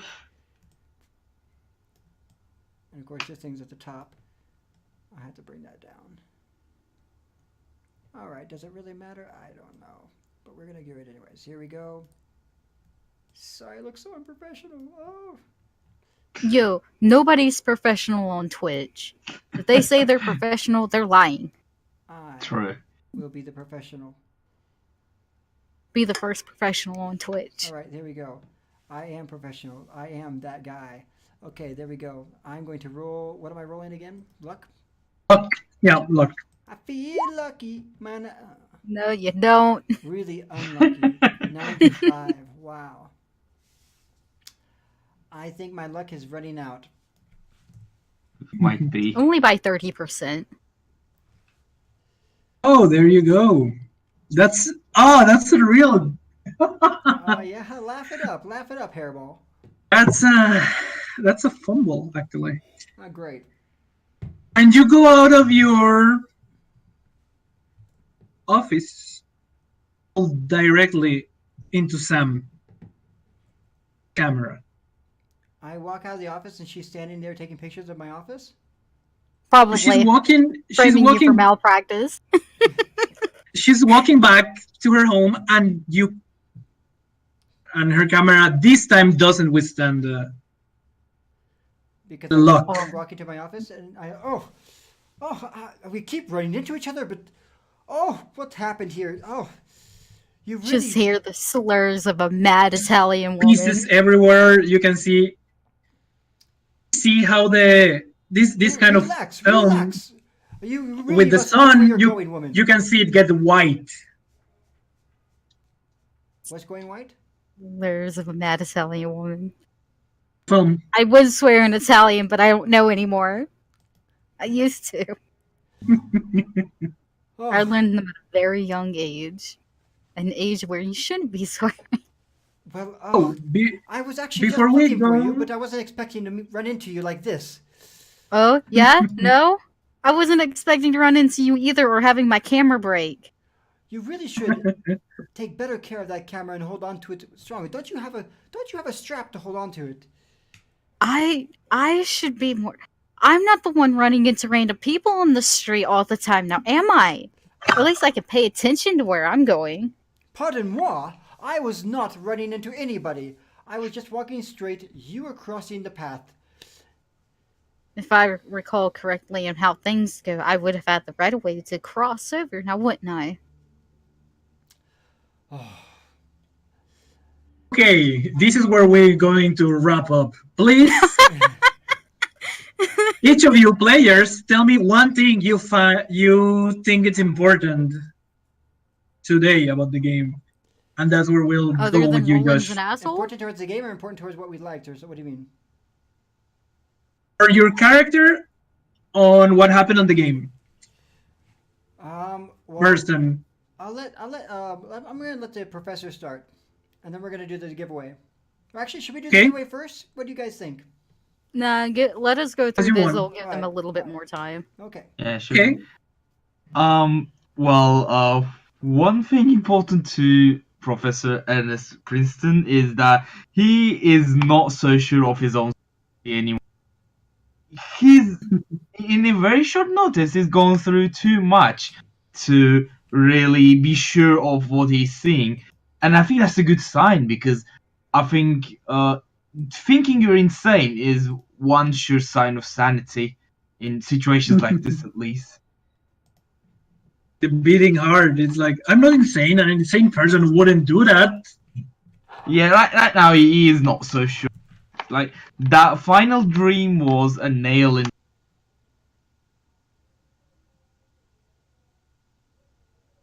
Okay.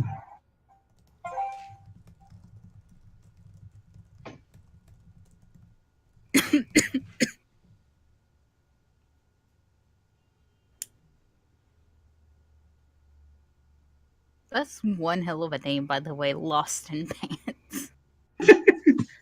Never change your name. Oh, Okay. well, I guess for Sam, like, the one important thing is this information that she's getting on this creature of what she's learning and learning how to avoid potential asshole doctors. That might just I be a love it, bonus man. thing. Okay. All right. For me, besides being an asshole, I suppose, I am feeling very well. My character's really perplexed. Like, what's all this strange stuff happening, and why does he have to be in the middle of? He's trying to stay out of trouble. He's trying to just run a legitimate, nice practice like he had back home, and help people out. But he can feel he's starting to get into a lot of dirt. Something doesn't seem right, and so he feels obliged with just his scientific curiosity to investigate it. And unfortunately, it keeps leading him to this journalist that can't keep a hold of her camera. It's not her fault if someone keeps running into her. Butterfingers. Okay. You're gonna have to God, replace this that camera, you know that, right? Let's see if you help me this time. I mean, she already has 200 All right, paces. I have 3 people entered: This is Lipmeister, great. Jinli, and Sage. Is there anybody else who would like to enter the giveaway today? There's one guy that just got here. I don't know if he's gonna enter. Lizard. Lizard. Are you a wizard lizard or a lizard wizard? I wish there had at least one more person, because then I could roll a four-sided die, and I have one right here. Yeah, I have of course. several. I mean, I could enter if you're willing to send it to the Atlantic, because I Where live do you live? in the UK. Well, we have somebody living in Brazil Or as fine. well. I mean, that still has a land route, doesn't it? Yeah, but it will typically take the air and water route because it would be faster. All right, so that means it's going to be 4. Right, Unless guys. Lizard wants to join, then we'll have 5. And let's go ahead and see. I've got some dice over here. Yeah, Liv lives in Australia. Oh, wow, really? That's fun. Mhm. Yeah. It's like, I don't know, 10 a.m. for him right now or something. Welcome. Thanks for joining us. Next week, let's go ahead and actually talk about next week. Next week, we have a new show starting as well called, Hector is going to be the Dungeon Master for that game as well, Stars Without Number game, why don't you go ahead and talk about that game that's coming next week from 4 p.m. to, what is it, 4 to 8 p.m. our time? Of course, we're gonna start playing this different system called Stars Without Numbers. The name of the show is gonna be Sectors Unending. It's gonna be more of an open sandbox kind of game set in space. Really, really great. I'm looking forward to it because it's gonna start with the players being a ship, but after that they can go everywhere they want on the galaxy and then the universe. So there's lots of things to do. Players, what they want. Well, I have the dice roll, and it is a 4. And that means it goes to Quantum. Oh dear. Quantum. I had Liz Meister 1, Jinli 2, Sage 3, and Quantum was number 4. So, Space. Quantum, you can now be our next complimentary or voluntary keeper if you want to sometime.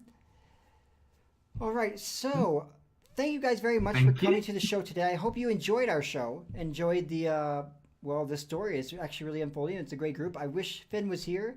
He had some last minute things, so he couldn't join us. But he is a great role player as well. Next week, as Hector was saying, or Blue Flame Hugh, next week he'll be DMing a new thing called Sectors. What did you say? Sectors Unending or Sectors Unexplored?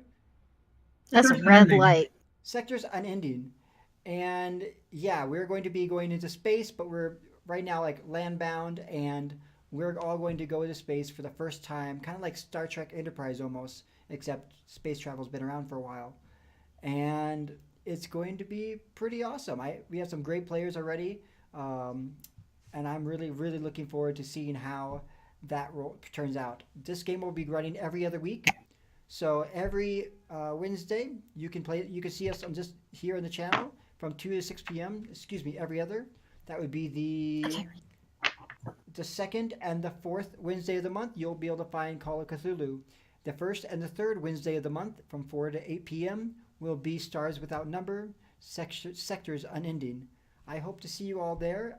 Let's go ahead and raid another channel.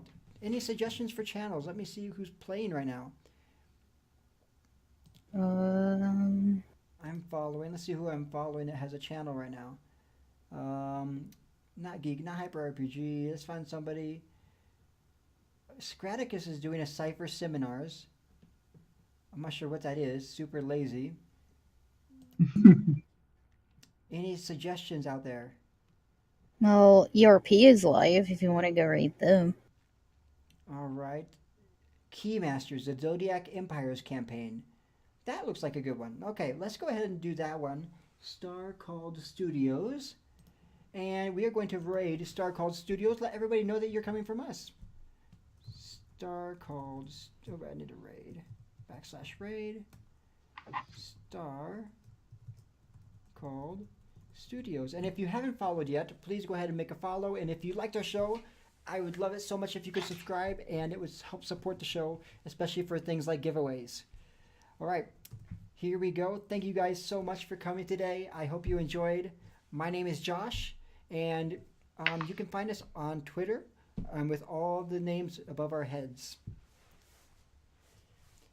Next time, Thanks for tonight. we'll discuss a little bit more about what we do outside of Twitter. I completely forgot about that. I'm going to cancel it, actually, real second. Okay, I canceled it. Sorry. We should be able to talk about what we do outside of this game. So why don't we start with Sam or Sage? Oh, yeah. Hi. Outside of this, I do streams myself, and I'm hoping either this Friday or next Friday to do a one-shot on my channel called Wolves of Welton. Hopefully. We'll see how well that goes, because I still have to set all that up, too. That's so much fun. It's going to be so much fun playing with wolves instead of with reindeer this time. All right. And how about you, Quantum? Well, I don't do anything outside this. but That's you your can first find me game, on. right? Yeah, that's my first campaign. I've been in a couple one shots before, but yeah, I'm excited to see how this will go. And well, you can just find me on Twitter by Quantum Witcher. If you ever have any theoretical physics questions to ask, that's what I do. That's what I know. Other than that, not really anything. So let's leave it up to Blue Flame here, I suppose. Yes, Blue Flame Hue. Okay. Well, I'm just starting with this, and to start with the numbers as a stream, I'm a general nerd. Like something that we have said with Winged Horizon with Josh is that I am a rules guy. Like I learn all the games. That's why I am a keeper or a dungeon master. I do magic. I do board games, but I kind of don't have people over here, so we do it online now. And we're trying to get into a stable stream. And I kind of write models like these ones, like these things, as I said, that you're playing. It's completely original. You could find on the main places or the enemies you're going to encounter. And I'm at blueflamehue.com. I'm bad at this. All right. I'm Josh, also known as Winged Horizon. I started this channel because I was exploring new horizons, and I had a picture of myself with wings. That's really the origin of my name. I'm exploring new horizons in games. So this is the first time I've actually gone outside of the D&D area. I've played a few other games. What was it called? Not Witcher. I played a few other games with Emerald RPG, where we played like the vampire game and a kind of the mummy game. But besides that, I That was haven't. awesome. It was fun. That Yeah, was I played really with you, great. didn't I? And I ran some one shots for Kobold Press, doing play tests. But besides that, I haven't really been able to explore. So this is the first time I've been able to expand. So yeah, this channel is going to be expanding a lot. You can find me all over. You can find the VODs of all the streams on YouTube. The streams that are coming up on this show, on this channel, start without number next Wednesday from 4 to 48 p.m.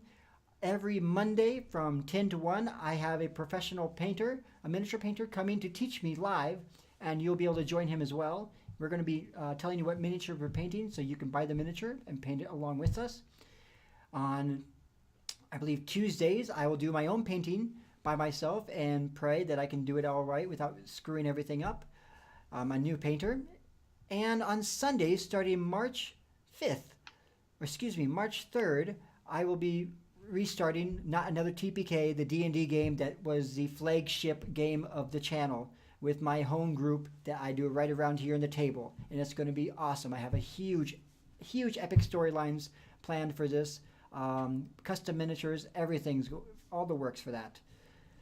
And I'll be DMing a new game on the Greyhawk channel starting March 5th, Tuesdays from 2:30 to 6:30 p.m. So you can see me there as a dungeon master. And that is all we have. Now it's time to raid. Thank you so much. We are going to raid Star Called Studios. It's a smaller group, and I like to support smaller streamers. So please stay here with us and raid them and let them know, show them some love and hype from Winged Horizon. Star Called Studio or Star Called Studios? Gotta double check real quick. Star Called Studios. Okay, there we go. And here we go. 4 viewers. All right. Thank you so much for your enthusiasm. And again, thank you for your support. I hope to see you next week or during the week. And we are going...